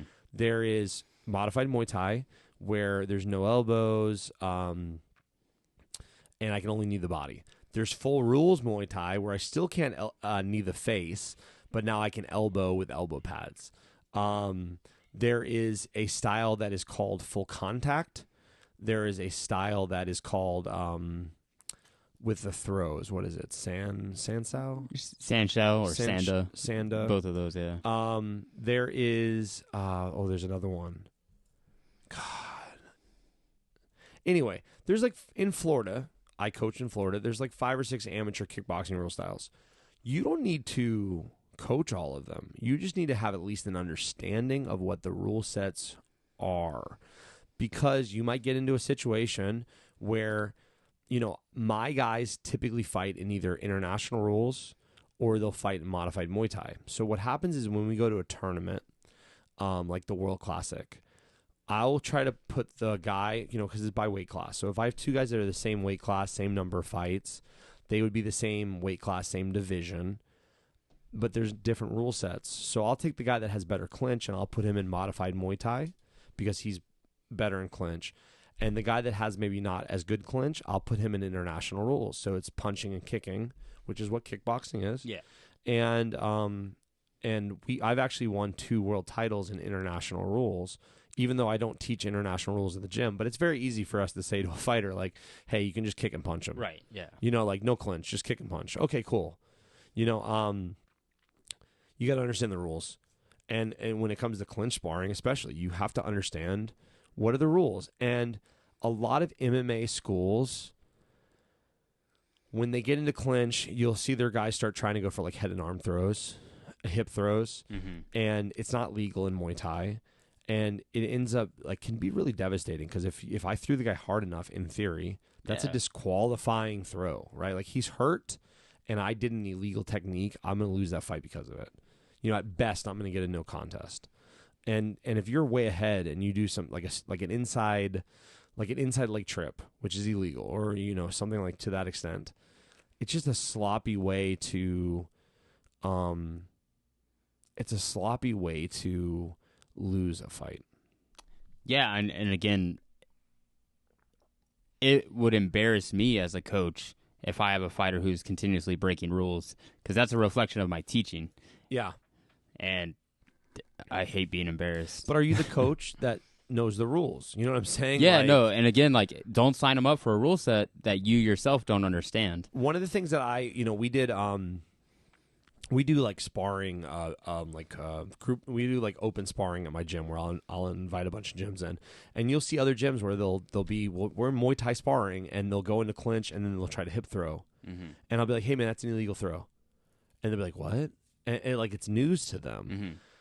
Like they have to know the rule set. Your guys have to understand the rule set. Yeah. And part of that becomes if they have to watch fights, and they have to watch Muay Thai fights if they're fighting Muay Thai, because they have to understand the rule set. I think that's your students are paying you for an education as well. I think that's one of the biggest flaws, and this goes to all students, all coaches. We don't watch enough of our sports sometimes, and it's so crazy that just an average American citizen will consume 3 to 4 hours of a professional sport a week. Sure. But a guy who trains and fights Muay Thai doesn't consume 3 to 4 hours of Muay Thai. Yeah, and I've said this before too. I've been doing like a film study this week where I show my students the Paulo Costa fight where he fought Izzy Adesanya, and I just look at the first round. It's a 2-round fight, right? But I just look at the first round where Izzy basically shuts him down with a round kick to the leg and an oblique kick to the leg, and Izzy is he's feinting the round kick by just shifting his hips, and Paulo Costa is biting on that. That's super cool. But the truth of the matter is that if that's the fighting that you're watching two super high-level fighters that understand feints and fakes.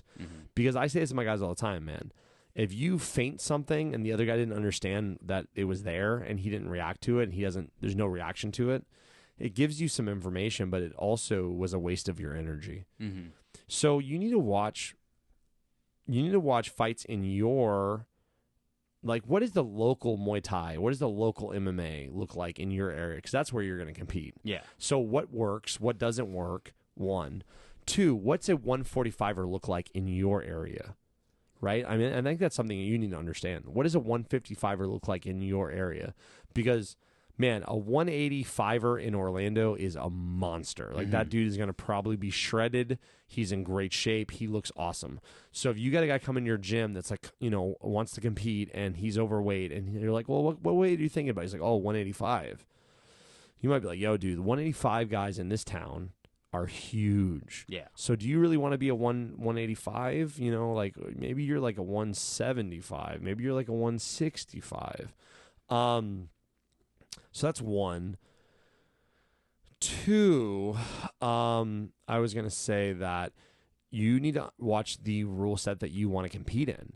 It's cool if you're watching, the UFC all the time, but if you're trying to be a boxer, you're not going to get the same data from that. Or if you're trying to be a Muay Thai fighter, you're not going to get the same data from that. You need to watch your sport, man. Yeah, I agree 100%. I always tell people, like, especially if they're looking to compete, like, we are jaded by professional fights. Sure. Go watch like you said, go watch your area, go watch your regional goes, and then go a step above that. What is the better region that's nearby? Yeah. Like, in Muay Thai, we can point out, like, some of the top regions.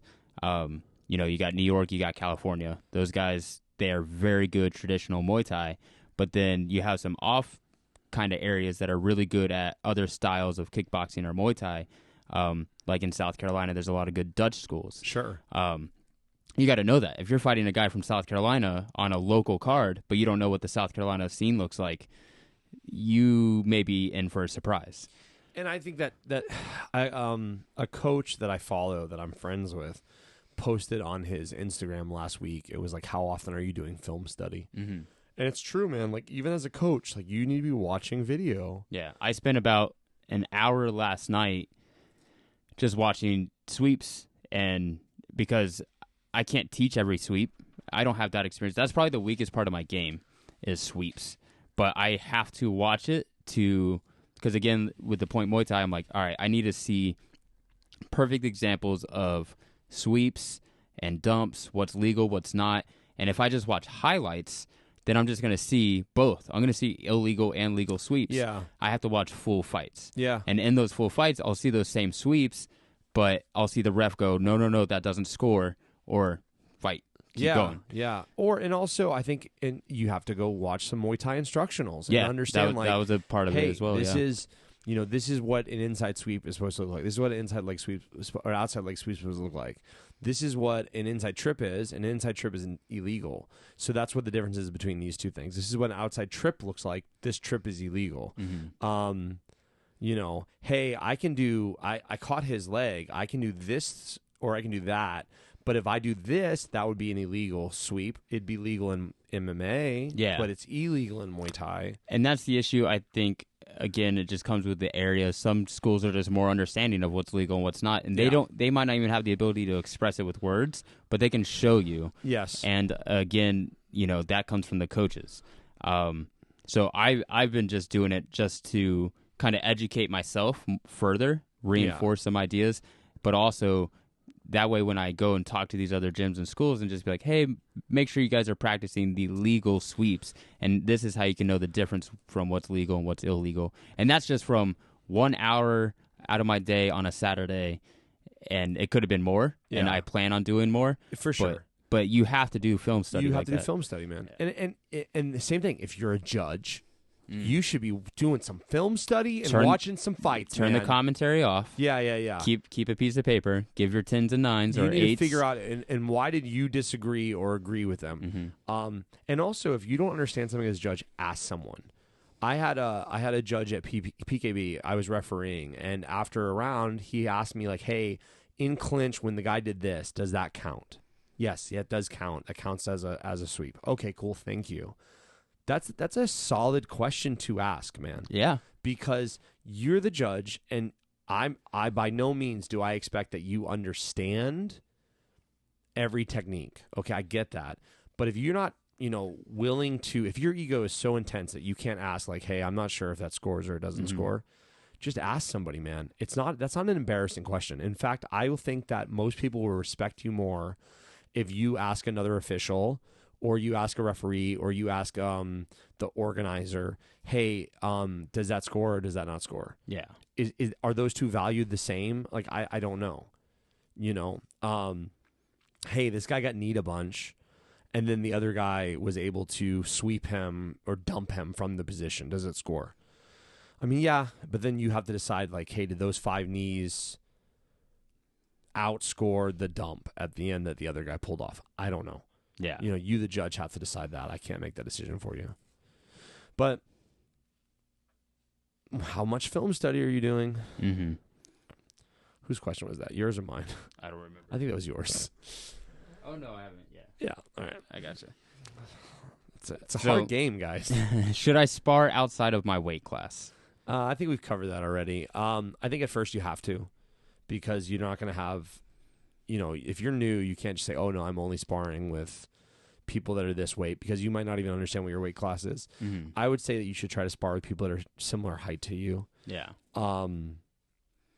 But, ideally, you want to get to a point where you have maybe people that are 1 or 2 weight classes above you and 1 or 2 weight classes below you, and you kind of stick to that territory. I have a group of girls that I call Team Tiny, and they're all like less than like 130 pounds.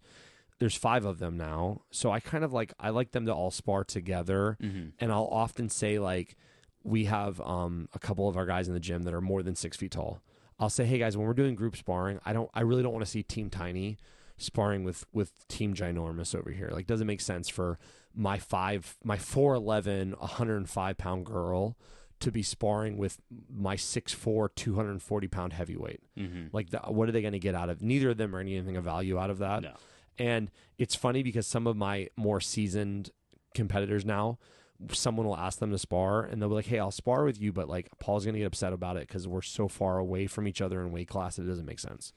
And they'll be like, really? And I'll be like, yeah, but we can spar, but I'm 240 and you're like 130. It's not going to be a good idea, because it just...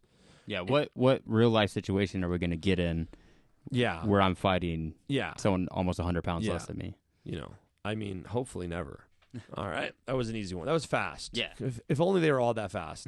I'm a new student. When should I start sparring? So, like I said, I have a process with my guys. You take class. That's could be 2 weeks. That could be 8 weeks. That could be, man, you're not getting this at all. Just wait for the invite, and it could be beyond that. I think a general for a person who's consistently coming to class, I always found it within the realm of 4 to 6 weeks. Yeah. I will get you in sparring drills, and within that time, a week or two maybe, you can come to like your first sparring session. So for me, in total, it will be on average 8 to 9 weeks of consistent training. That's for me. And again, a lot of people think I play it really safe. I sometimes feel like I don't play it safe enough. Yeah. But that's just my take on it. So my very brief answer on that would be talk to your coach. Ask them when they think that you should start coming to sparring. As a coach, I want to know that you can at least defend yourself. I don't necessarily care if you can be offensive, but I want to make sure that you're going to not be you're not going to get hurt. The way that I usually run sparring is similar to Rich, where the first kind of part of class we'll have some sparring drills or like sparring-based games that are safe, very safe. And then the second half of class we'll actually do the sparring. So I'll kind of be like, well, see how they progress, then have them go to those. If they look pretty good in them, then I'll have them sit and watch sparring. Yeah. Yeah, that's a big one. Just come and watch. See if it's something that you'd be comfortable with. I can come and stand next to you and talk to you for 2 or 3 rounds. Watch this guy, watch that guy, notice the difference. Pick up on notice how no one has said I'm sorry yet. There's no I'm sorry's here. Just like little things like that. Get them used again to the energy and the atmosphere without thrusting them into it right away. And also, I think too, one of the ways that we learn is through visual learning. I think people always think that they have to physically be a part of that. Man, when my guys get hurt, especially, they're still expected to come to sparring, and they sit and watch, and sometimes they'll even walk around and kind of help referee and make things sure everything is super goes helpful. well. Super helpful But for everyone involved. Yeah, you don't need to just be physically involved in something. You can listen, you can watch. That's why we do the podcast. We have the YouTube version of the podcast, obviously, but we also have the audio version of the podcast. There's different ways to learn, and just because you can't physically be involved in sparring, I would say as a new student, I would ask immediately if you can at least watch sparring because, hey man, if people are getting clipped and hurt and bleeding and knocked out in sparring, that might be a sign that you shouldn't even be at that school to start off with. Who knows? Maybe that's a good way for you to find out before you spar that this is a bloodbath, man. I shouldn't be a part of this at all. Yeah, like I said before, when I get a student in the gym and they go, "Oh, when's your sparring day?" It's a bad sign. It's a bad sign, so it's immediately like, "Oh, just come to class first. Let's just worry about that." Well, I saw on the schedule it's Fridays. It is, but it's an invite-only thing. So. I regretfully have it on the schedule, and for years I tried to have it not on the schedule, but finally I had to put it on the schedule so that people, when they did show up, I could be like, "Oh, it says sparring. That's why you can't train because you're not ready for sparring." I kind of on a side note, sometimes when I've been doing commentary and judging and refereeing at events now, and sometimes I'll say to people that I meet, I'm like, "Oh, I'd really love it if you come train with us sometime. Come train with us sometime." This is not me inviting you to sparring. This is me inviting you to training. Right. If you then follow up and message me and be like, "Yo, when's your sparring day?" I've lost all interest. I will usually say to you, no, I'd like you to come in for drilling. Come in for, just to work with the team. If you just got beat up at a fight, you don't need to come in for more sparring. Mm-hmm.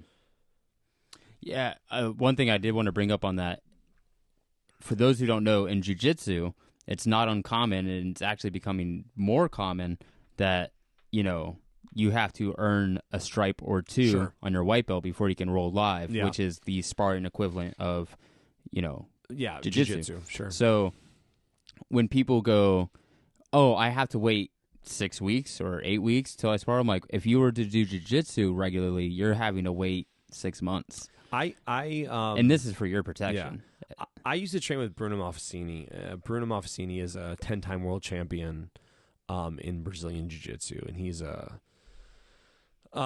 He's kind of intense, kind of old school, but he does not allow you to spar until you have 2 stripes on your white belt. Mm-hmm. And if you know Bruno Malfacini, you know that it could take you a year to get 2 stripes on your white belt. He's very intense about that. And I don't train with Bruno anymore, but I understood his philosophy on that, and people would get hot about it. They would be like, "Oh, I've been training here for 4 months and I haven't been able to spar." Bro, we're not trying to take that away from you. What we're trying to do is we're trying to make sure that you can protect yourself before you get into an environment that can be overwhelming. Yeah. And we have if you've been in this game, everyone has seen that person that came to sparring or they came to roll and they got overwhelmed mentally and then it broke them and they never came back. Yeah. I can name a million people that have been kicked a little harder than they should have been kicked or punched a little harder than they should have been punched in sparring, and it broke them and they never returned. See, I can't name them because they didn't stick around long enough. Yeah, fair. But it happens often. More like the guy with the blue shirt. Yeah. I remember a guy with no hair, big beard, head kick, first day. Yeah. Never came back. Never came back. All right. What are you thinking? Let's see. Hard sparring versus tech sparring. What's the ratio of time spent doing both? Okay. So technical sparring is when we're sparring. We're really not trying to. We're looking to score points. A whole PKB, points not power. We are trying to work on our game and development, all this other stuff. Hard sparring for me is something that I'm probably going to do very rarely. And it's going to be something where, I have a guy that's getting ready for a fight, and he needs some really hard rounds to, maybe build some confidence, or maybe for us to test him and see if he's actually ready for a fight. But I would say that 75% to 90% of the time I'm doing technical sparring, and very rarely we're doing hard sparring. But I think it does have a place. Yeah, I mean, I feel majority should be tech sparring. Yeah. Again, if you're not planning on competing or you're only there to help the competitors, a majority of your time is not preparing for an actual fight. Mm-hmm. The common complaint I have about that is people are like, well, I do this for self-defense, so I want to look, even light sparring, you're going to be light years ahead of the average guy. Way at. You don't need that, everyone's like, I need to practice my timing. Yeah, I promise you your timing's better than the guy throwing from back here. Yeah. Well, first off, anything works against someone that knows nothing. Yeah. Like I say this all the time. If the guy's tired or knows nothing, anything works. Okay. I worked in bars and I did private security for a really long time. And I will tell you this, I have pulled off the most ridiculous things against someone that was drunk, that was being aggressive, or some guy that knew nothing. Just ignorant to everything. They just don't know. What you don't know will kill you. Mm-hmm. We call it tuning exams from some anime that our Naruto. guys like. Okay, yeah. I have no idea. We call it tuning exams, which is our way of saying hard sparring, and we do it one time a quarter. So one time every 4 months, basically, we'll do a hard sparring session, and that's kind of just and I'm really picky about who that is, and it's only 3 rounds, and sometimes it's only 2 rounds of hard sparring. So it's not like it's not like 10 rounds of hard sparring. Sometimes it's like 2 rounds, 3 rounds of hard sparring every 3 months or something crazy. The guys love it. It's their favorite time of the year. But I'm going to be honest with you. I've had people that got clipped in hard sparring that never came back. Mm-hmm. I think every time we've done it, we've lost 2 or 3 people. Yeah. So from a a business perspective, or from like a growing your student base perspective, and then you have to ask yourself a question: does someone that has no intention of actually competitively fighting, should they ever be hard sparring? And if you were to say no, I think I would understand. I think I could see your perspective on that. Yeah, again, it's understanding, and there's guys who could hard spar, but maybe they just have a job that doesn't allow black eyes, or you don't want to go in with a crooked nose, or you can't be limping. Like maybe you love all your teeth. Yeah, I don't know. There's so many factors that go into it that people don't consider, because sparring is seen as like the most fun. Everybody wants to spar. Everyone loves sparring, but the consequences are the least fun. No fun in the consequences. So when guys are hard sparring often, they're having a great time, but at what risk?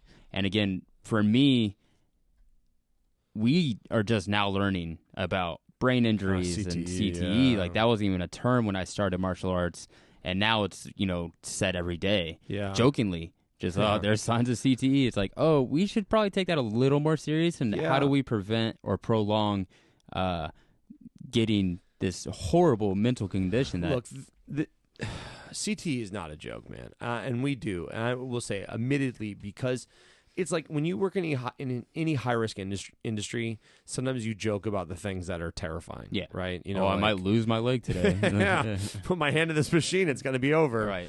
CTE is real, and I'm going to be honest with you. I have worked with coaches that had CTE. That without question, Before I knew what that was, yes. I knew these people had CTE. Yeah. I knew there was something wrong with them. Like I knew that they were punch drunk. Mm-hmm. Like that's the term we used growing up was punch drunk. Yeah, and it always was like that in itself sounds like almost like a jokish kind of thing. Yeah, and I talk to people, older people now, that are like they slur their words or it sounds like they've been drinking. And that's a result of hard sparring. And I'm gonna tell you another part of that.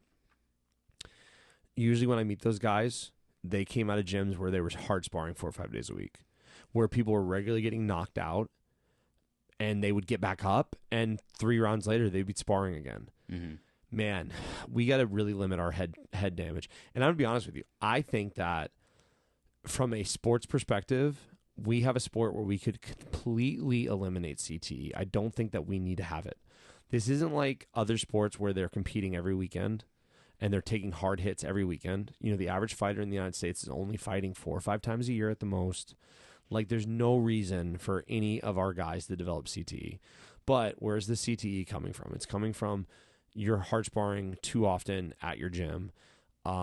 I believe, and if you talk to someone like Max Holloway, I'm sure he would probably agree with me that you can get a lot of benefit from just freelance drilling and technical sparring. Mm-hmm. And I'll tell you another thing. I was in Vegas, and I had the privilege of being at a conference with Forrest Griffin, and Forrest Griffin was one of my big heroes growing up. And I was like so starstruck. And he said in the conference that his biggest regret was that when he was training, that they would hard spar 5-minute rounds, 10 to 15 rounds, multiple times a week. Mm-hmm. And that it was a big mistake, and he regrets it greatly. And he didn't go into any more depth from there. But we've also seen other guys in our industry that are kind of in that same time period now that they have like verbal issues or they have trouble kind of keeping ideas together, and that is terrifying.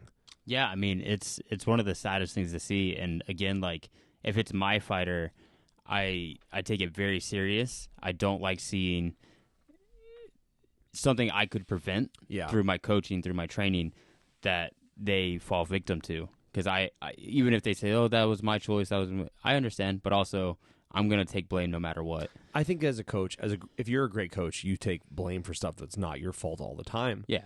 Because we internalize and we say, "Oh, I shouldn't let that happen." Yeah, we could have done this, we could have done that. What do you? Yeah, well, next question. We're kind of pushing through here. I got one. I already pulled one. I'm a cheater. Or you can read yours and I can read this one next. What do you got? Well, this one's a long one. Oh, no. It's a coach-to-coach question. Okay, go ahead. I've got a student with really solid technique, trains pretty consistently, but when it comes time to spar, he can't pull the trigger. Ends up covering up the whole time and just getting beat up. G looks like an S. Sorry. Just getting beat up. He's trained 18 months. Help me figure out this puzzle. Okay. So I got this one. Somebody messaged me this one, and I read it, and I was like, I don't know. And I thought about it for a while, and I still,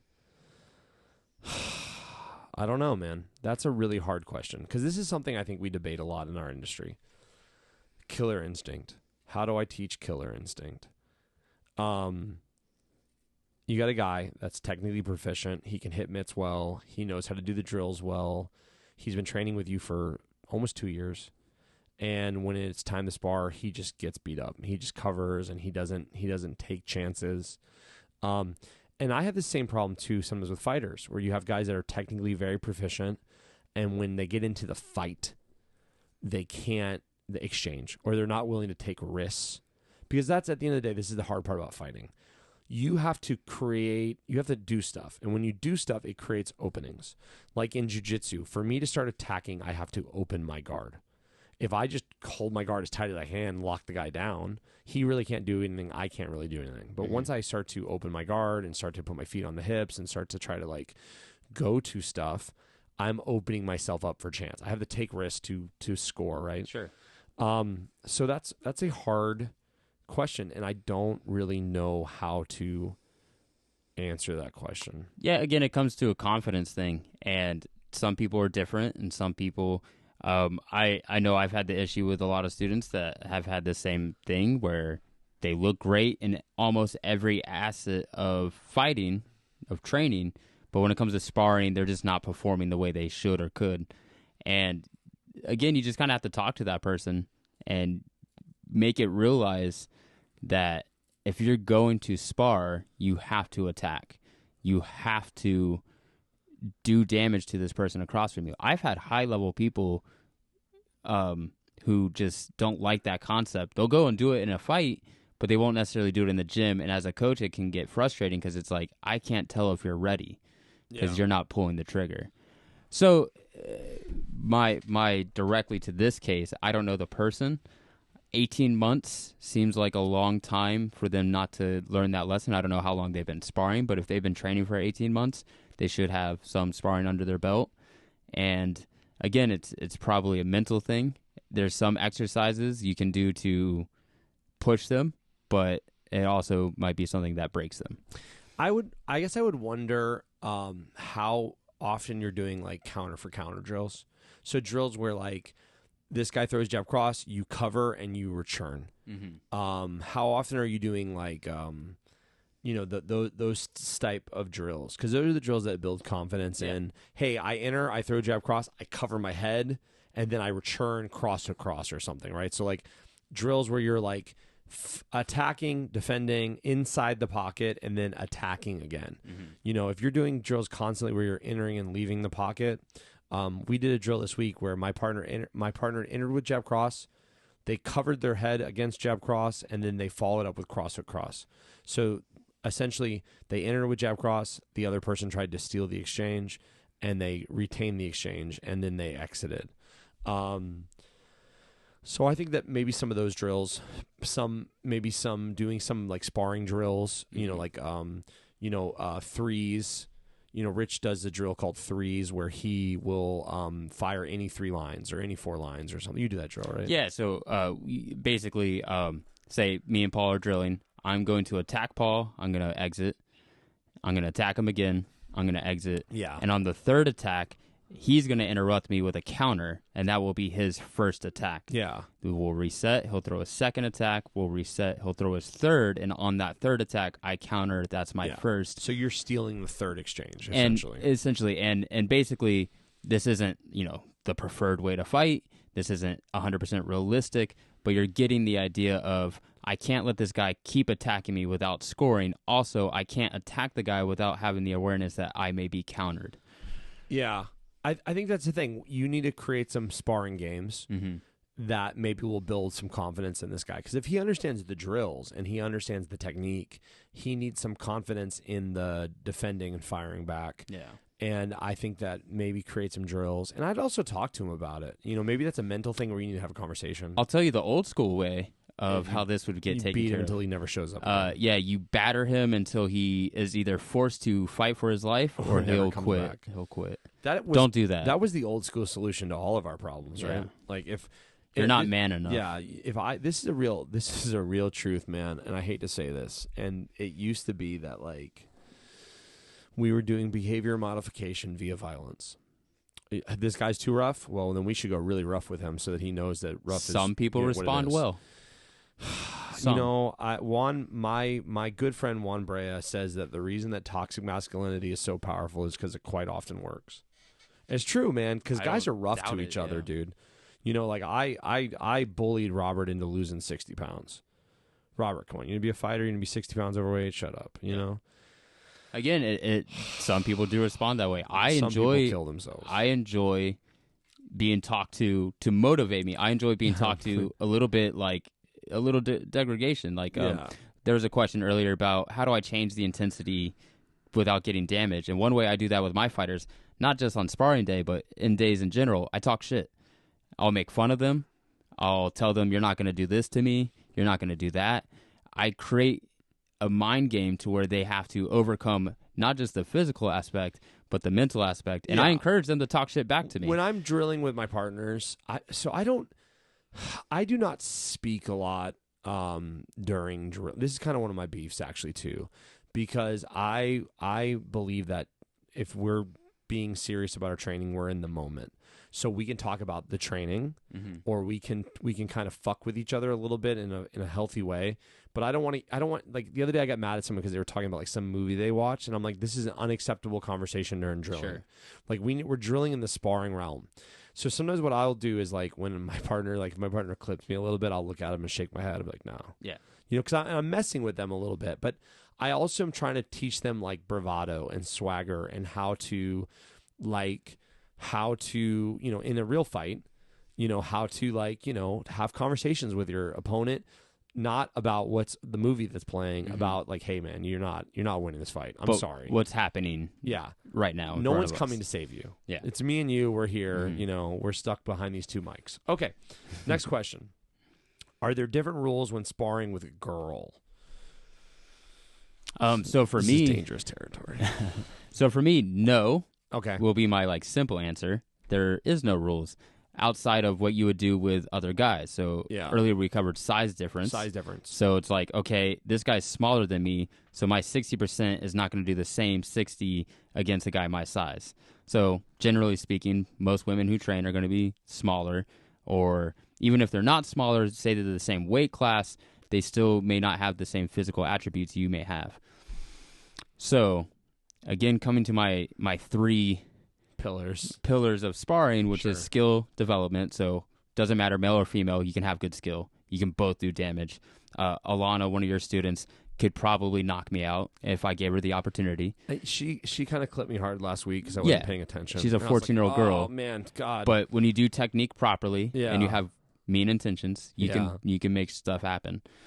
Man, if I could get Alana some fights, that would be. I have a young lady that fights me. She's 14. She got a lot of fights, varied endeavors. Okay, so it's not just all like Muay Thai. She's got point fighting. She's got MMA. She's got experience. She has experience. Mm-hmm.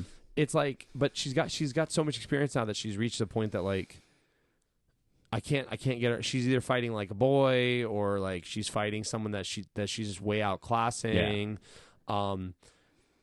The happiest thing ever happened to us at the PKB because she got to go against adult women. Mm-hmm. The first time that she's ever been able to adult women who also have experience. Yeah. And it's because normally when she's going up against people her age, you know, she's been training since she was 8. She's 14 years old, right? So she needs to be competing against people who have been training 5-6 years, you know, and it's just not common. It's not common. It's just not common, you know. So it's like, thankfully, because point Muay Thai, there's a little bit of leeway because it's a no knockout tournament, because it's more about safety.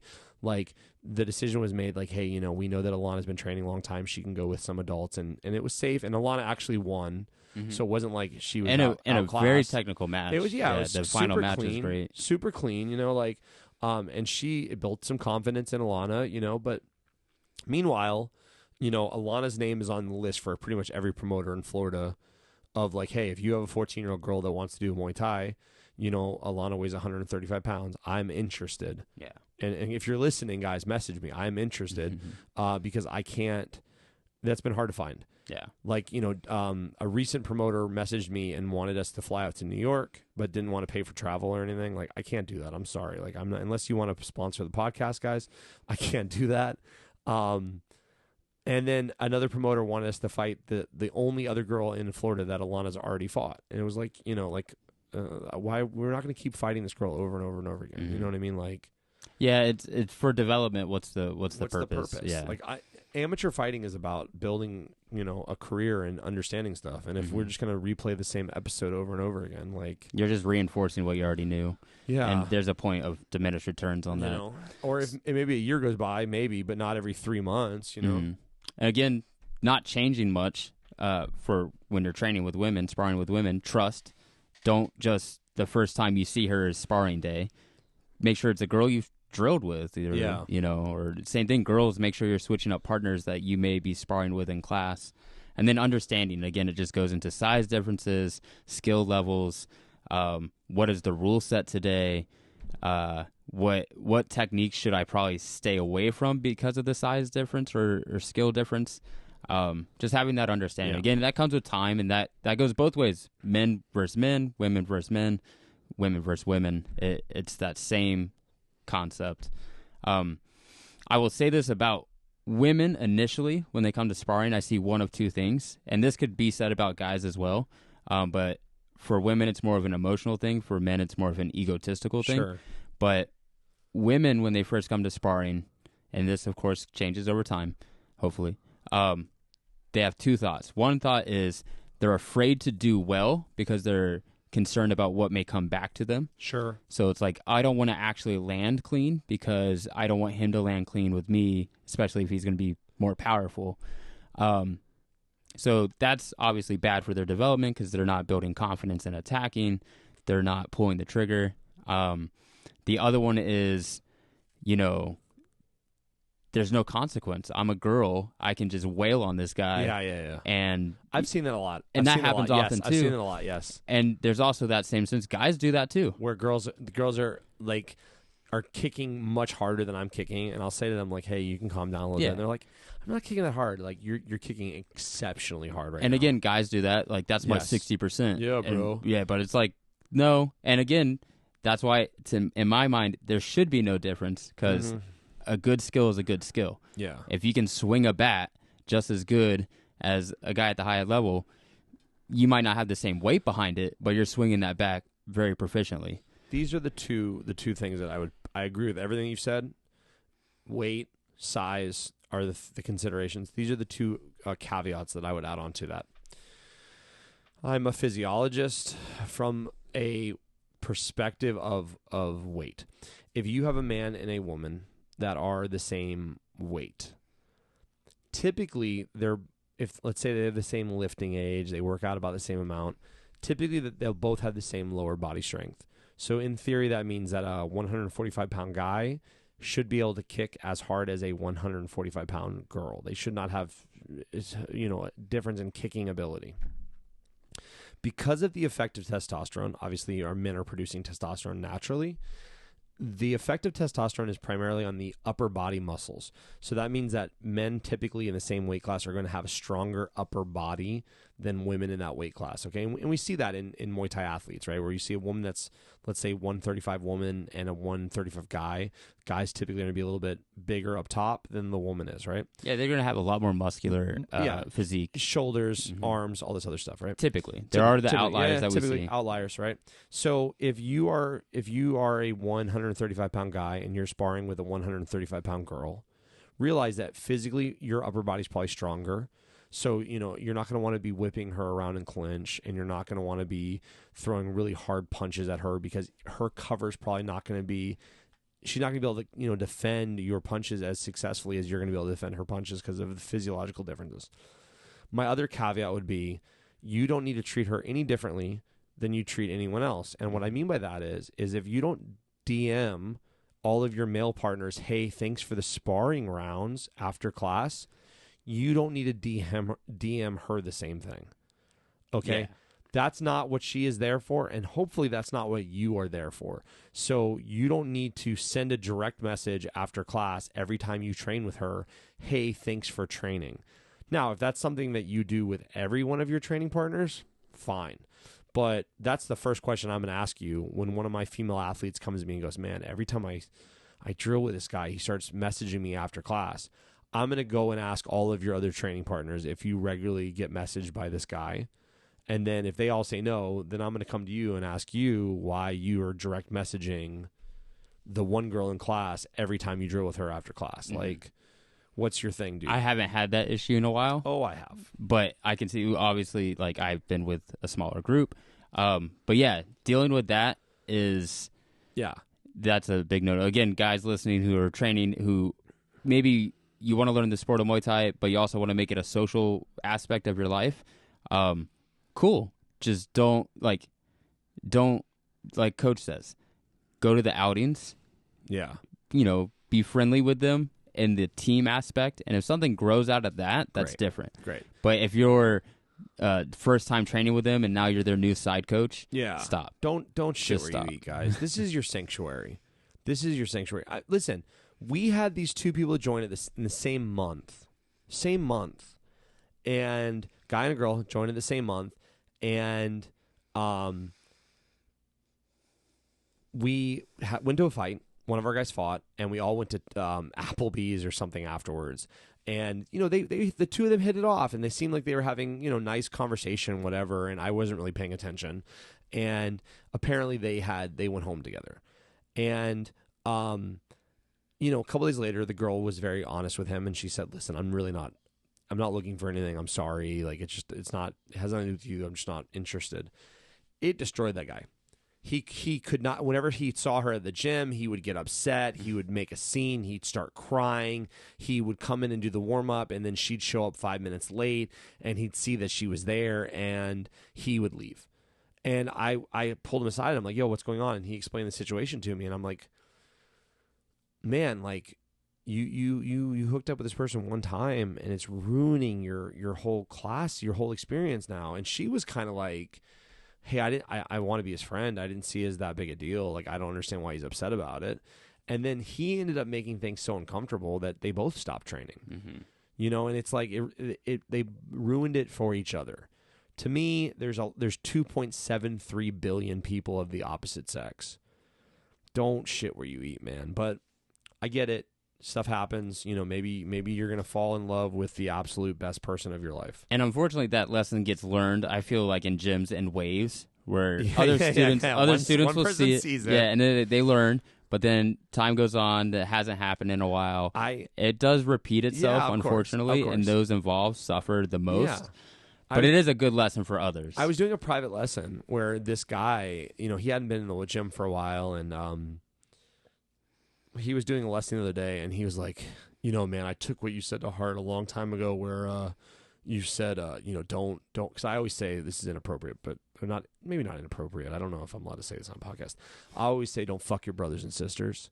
And I mean that in multiple ways. Like, don't screw over your training partners. And it's a law. Yeah, and also don't fuck your training partners. Like, this is not what this is for, And he was like, "Man, when I saw so-and-so and so-and-so have this huge problem at the gym, man, after you said that, I was like, I'm never going to let that happen to me." He was like, "I'm so glad I never did that." And I'm like, yeah, but that's what happens. It happens in waves where everybody's been, if you're in a gym long enough, you've seen it go bad one time, Likewise, if you just started dating someone, don't bring them to the gym. Yeah. Like, what I mean? Like, let that simmer for a while before you... This is one of the biggest red flags. Hey, coach, is it cool if my girlfriend watches me spar? No, it is not. No, it is not.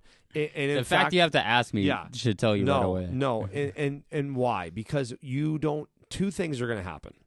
One, you might show off because you want your girl or your guy or whatever to see that all this time you've invested was worthwhile. The other side of it is that someone that doesn't like you may use that opportunity to also show off. I've seen this. I had a student a while ago bring his dad to sparring. Oh yeah. One of my guys, Robert Spazzy Mangillo, was like, came in the other day. He's like, "Listen, my cousin wants to come in. I told him no. I told him no, but he's coming in for sparring, and I tried to stop him, and I couldn't handle it." I'm like, "All right, cool, whatever." And then as a joke, I walked out and I'm like, "Hey guys, everybody see that's Spazzy's cousin there. So whoever knocks out Robert today, I'll give you $50 cash." Cut to kind of diffuse the situation. Likewise, every once in a while we'll have a film crew, or we'll have photographers come in for sparring and take photos. It's gonna be bad. It always is. I always regret it afterwards. I'm always like, "Oh my god, everyone was showing off. That's why people got hurt." Yeah, there's a lot of things out of your hands sometimes, but for the most part, Like, my student Becco, Yeah. he'll have his girlfriend, parents, Yeah. but they come to every session almost. Yeah. They're there all the Well, time. they always come. Same thing. It's different. Alana's a child. I hate to say that, Alana. I know you don't like that. Alana's a 14-year-old child. Her mother comes to every class. Yeah. We're used to her being there. Yeah. You know what I mean? She's like a member of the team at this point, But yeah, dude, like. And again, it's a little different in those aspects. But if I've known you for like 6 months and then out of nowhere you're bringing your girlfriend today because I've seen you've been training real hard for this moment. Yeah. Buddy. I had a buddy that used to bring his kid, a student that used to bring his kid. His kid's like 7 or 8, and he didn't have daycare. And he brought his kid, and one day he was getting kind of beat up in sparring, and his kid just did not handle it very well. And then he was like, "Yeah, I can't bring my kid ever again. Like I learned my lesson, Oh, it's so much distraction. We had a guy that used to bring his girlfriend to every session, and then we had a session where he got kind of beat up in sparring, and then he never came back. And I have to wonder how much of that was because he got, kind of beat up in front of his girl. I don't know. It's on, dude, honestly, even in fighting, I would prefer my athletes. It's me, the athlete, whoever else is cornering the team, nobody else. I really love out of town fights. Oh, beautiful. Yeah. Beautiful. When I competed, I didn't even tell my roommates didn't even know I was fighting. They'd be like, "Man, you've been training a lot." I'm like, "Yeah, I got a competition." Yeah, why would this weekend? All right, let's go to speed round here. What are you thinking? All right. What do you got for me? How long should a sparring round be? What are you fighting? Yeah. What are you fighting for? Most of my guys fight amateur right now, so we do 2-minute rounds because amateur fighting in Florida, amateur kickboxing in Florida is 2 minutes. If you're doing amateur MMA in Florida, probably 3-minute rounds. You got to get used to the pacing of a round. Yeah. When you're fighting, if you're fighting MMA and you're doing 5-minute rounds, that might be a little long. You might not want to do it all of the time, but you definitely need to get used to, especially in camp, the pacing of what does a 2-minute round feel like? What does a 3-minute round feel like? What does a 5-minute round feel like? Yeah, 100%. Sport specific. What are you training for? I think in general, for just kickboxing and Muay Thai, 2 to 3 minutes is plenty of time to get some work. I'm also a fan of repeating a partner. Sure. So it's like, if me and you are sparring, let's take a rest and let's spar one more round, and then we'll get a new partner. Yeah,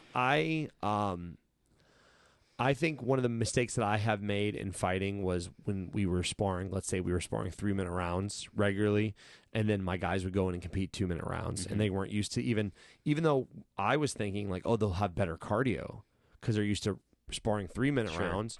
They weren't used to like the how much time they had to set stuff up, because like in a 3-minute round, you might have a minute and a half to establish something, and then a minute and a half to manipulate it. Wherein with a 2-minute round, you might have a minute to establish something and a minute to exploit it, or you might still need your minute and a half to set it up, and then you only have 30 seconds to exploit it. So, sport specific for sure. All right, next one. What's the best way to spar for MMA? Do you prefer isolated sparring like ground and pound, wall work, stand up, or do you prefer full sparring? All of it. Again, it's going to go into game plan. What is your intention of this fight camp? If you have an intention, you need to put more time in what you're trying to do. Also, if there's like, for instance, recently I had an opponent for one of my guys who's really good at grappling, just like this high-level grappler. Okay, we're going to spend more time in all of our kickboxing rounds with some grappling. Yeah. So you're never not just doing one or the other. But sometimes, like if you need to increase your ability to kickbox, isolate your kickboxing rounds. I think this is very common for a lot of MMA gyms. Yeah. To where they have like one day is like big glove sparring, and then another day is small glove sparring. And I'm fine with that. I think there's great sense in that. Some guys do first half of the sessions big gloves, just stand up. Second half of the sessions, small gloves. We might do minimum stand up with the small gloves with an emphasis on the ground and cage. I think initially when you learn MMA, you probably are going to spar more isolated. And then as your understanding of the game progresses, you're going to spar a little bit more full. And then I think, what is in a camp, your coaches are more than likely going to decide where they think the fight is going to live. And then obviously they're going to isolate a lot of the sparring for that. So if I think that this fight is really going to come down to wall wrestling, we're probably going to spar a lot more with a lot of wall wrestling. If I think that the guy that you're fighting is going to try to take you to the ground, we're going to really work on, maybe we're really going to work on preventing you from going to the ground and really work on you getting up once you're on the ground. So our sparring should look like that. Sparring should resemble what we're trying to produce in fighting. But I think that's a very complicated question. We could probably do a whole episode on MMA sparring. Yeah, on MMA sparring, right? We do a whole episode on whatever. All right, so yeah, in MMA, what gloves should I spar with? Again, your coaches should be telling you the intention of the round. If that's a stand-up round, you're probably using bigger gloves.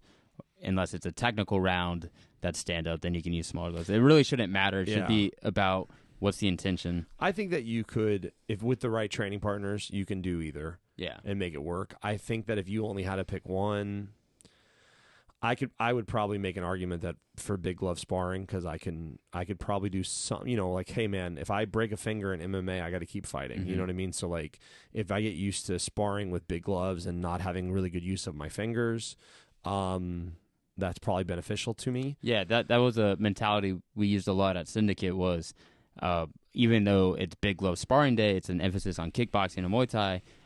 You are still allowed to wrestle for some of the rounds. Yeah, if you can perform a takedown with boxing gloves on, with MMA gloves, it shouldn't be an issue. And obviously it's probably a little bit safer. Probably a little bit. I'm not saying significantly. I'm saying it's probably a little bit safer. So if you only had to pick one, I personally would pick big gloves. But now there's these the bubble gloves that are kind of like in between, where you have the bigger bubble on, but you have more use of your hands. Again, trust. What do you think? Hey, we're not going to even answer that question. I'm going to skip that one. That was kind of like a repeat of an earlier question. How often should I be knocking out my training partners? Never. This is probably a goof of a question. We no one should be not getting. We should be limiting our contact injuries in sparring, guys. And if people are getting knocked out, that's a sign that there's something really, really wrong. Now, if it's a TKO via body shot or TKO that's leg just classy. That's just classy, man. And again, I will say, in case any of you guys end up sparring some of my students, when we are preparing for fights, we often have certain attacks that we are looking for to drop people in sparring, but it's not in the malicious way of like, we're going to, like, today's the day, it's like, hey, work that shot. If it's working, we know it's working. We don't have to drop the guy. Yeah. Sometimes, it's not working, so you find an adjustment, and then it ends up dropping the guy, like a well-timed teep against a southpaw or something. Okay, like, that you don't have to do it anymore. We know it worked here. Through that, we should know it should work in the fight. And again, we'll keep drilling it, but it doesn't have to be in sparring all the time. I think that if you're in a gym where people are getting really hurt often, then that's a sign that you shouldn't be there. Yeah. Headshots, the worst thing to, I need to practice knocking guys out. Cool. You're going to do that on pads, on a bag. Yeah. Like, buy a bob. Yeah. Buy a bob. So let's get this next one. For Muay Thai, should I do different sparring rounds? Hands only, kicks only, etc.? Yes, but my caveat is going to be you're still within the rule set in theory of whatever rule set you're in. So, for example, I'm going to say that I've been doing more boxing only rounds, so hand only rounds, because I'm trying to. We've had some failures lately with boxing, so I'm trying to make sure that my team is good at covering their head and responding back and all this other stuff. But they have to stay in the realm of Muay Thai. So what I mean by that is that there's certain strategies that you can incorporate in boxing that you couldn't incorporate if knees and elbows and feet. Right, a lot less Philly shell, a lot less hands down taunting. So I would say yes, of course, yes, absolutely isolate kicking only or isolate boxing only, but make sure that you're still doing it in the realm of, what would actually happen if you did this in a real MMA, a real Muay Thai or whatever fight. I'm a big fan of isolating like that, but also punches versus kicks or punches versus knees and punches. I think you got to find ways to make it fun too. Yeah. And also just realizing the dangers of certain weapons. I always talk to my guys about the most dangerous thing you can do is attack. Well, if I'm a really good kicker, and I'm always at kicking range, and this guy's trying to firing kicking range, but if he's only limited to punching versus my kicks, he's going to fight differently. Yeah. And I need to realize the error of my ways if I get too comfortable kicking all the time. And I think also, too, this goes back to tactical resilience.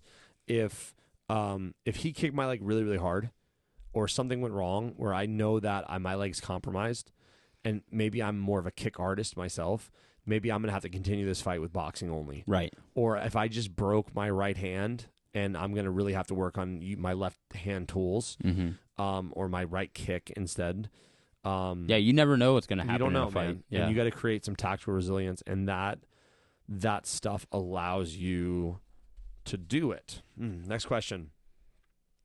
For MMA fights, should my stance be the same when I'm sparring Muay Thai versus I'm sparring MMA? I mean, if you have a MMA fight coming up, no, it needs to be what you plan on fighting in. Yeah. If you're, again, isolating your sparring and it's, I'm going to do stand-up only, the guy I'm fighting is in a Muay Thai stance, should I also match his stance? No, you should see if your style can beat that Muay Thai stance, but also, is your opponent fighting in a Muay Thai stance? I'm gonna say that your stance should be your stance regardless of what you're wearing. You know, so if you're an MMA fighter and you go into a, if you're an MMA fighter and you go into into sparring with boxers, I don't think that you should adopt a boxing stance and try to outbox boxers. Like, you're not going to win there. That's not what you're supposed to be doing. You're trying to, perfect what you do. And I think that your stance for me is like your car. It's something that you should be able to get into, and you know where all the buttons are, and you know how everything works. And although your stance is going to change, throughout a round, you might have a little bit of a wider gait or a little bit of a narrower gait, or you might change your stance a little bit. My stance should not change based on the activity I'm in. Now, that's one side of it. The other side of it is that you got to learn how to wear hats. So, for example, in jiu-jitsu, they typically stand a little shorter. So when you're taking a jiu-jitsu class, you're gonna be down a little bit lower. Judo, they're a little bit taller. So if you go into if you're trying to learn judo and you go in to learn judo and you're kind of emulating a jiu-jitsu stance, that's gonna not be beneficial for you learning like judo. And your judo coach is probably gonna be like, "Yo, man, like, do the judo stance." So it is a little complicated on that side of it, but ultimately, if you're trying to be a better Muay Thai fighter, you should really learn how to work within the stance of Muay Thai. Yeah. If you're trying to be a better MMA fighter, you should really learn how to work in the stance of MMA. Yeah, and it, like you said too, like, you may be the type of guy who switches stances, not just orthodox and southpaw, but you might be Thai stance or low for MMA, or maybe you want to do a little karate bounce. But again, you shouldn't be doing those without the intention of, this is what I'm going to do in competition, unless you're just like the average Joe who's just training and trying to advance skills for. I saw Wooden Man. He was talking about when he attacks, he's typically back foot is on the ball, and front foot, he's front foot heavy, and he's walking forward. And that was a very aggressive, I'm attacking. And then later in the fight, if he was winning, he'd start to put his weight more on his back leg and be in a bit more of a kind of that traditional defensive Muay Thai posture, because he already knew he was way ahead. Yeah. So your stance will change in a fight, but it has to change for reasons. But in sparring, no, I would try to master and perfect that stance regardless of who I'm in front of. Yeah. Now, if I'm an MMA fighter that's going to be fighting Muay Thai in my next fight, then yeah, maybe I need to emulate a little bit more of the Muay Thai fight, because there's a reason they're standing taller versus a reason in MMA where we're typically standing a little shorter. But speed round.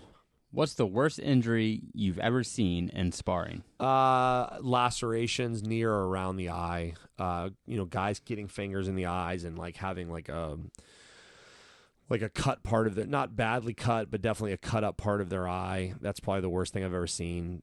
Dislocated shoulder, dislocated elbows. Worse than that, I think knockouts.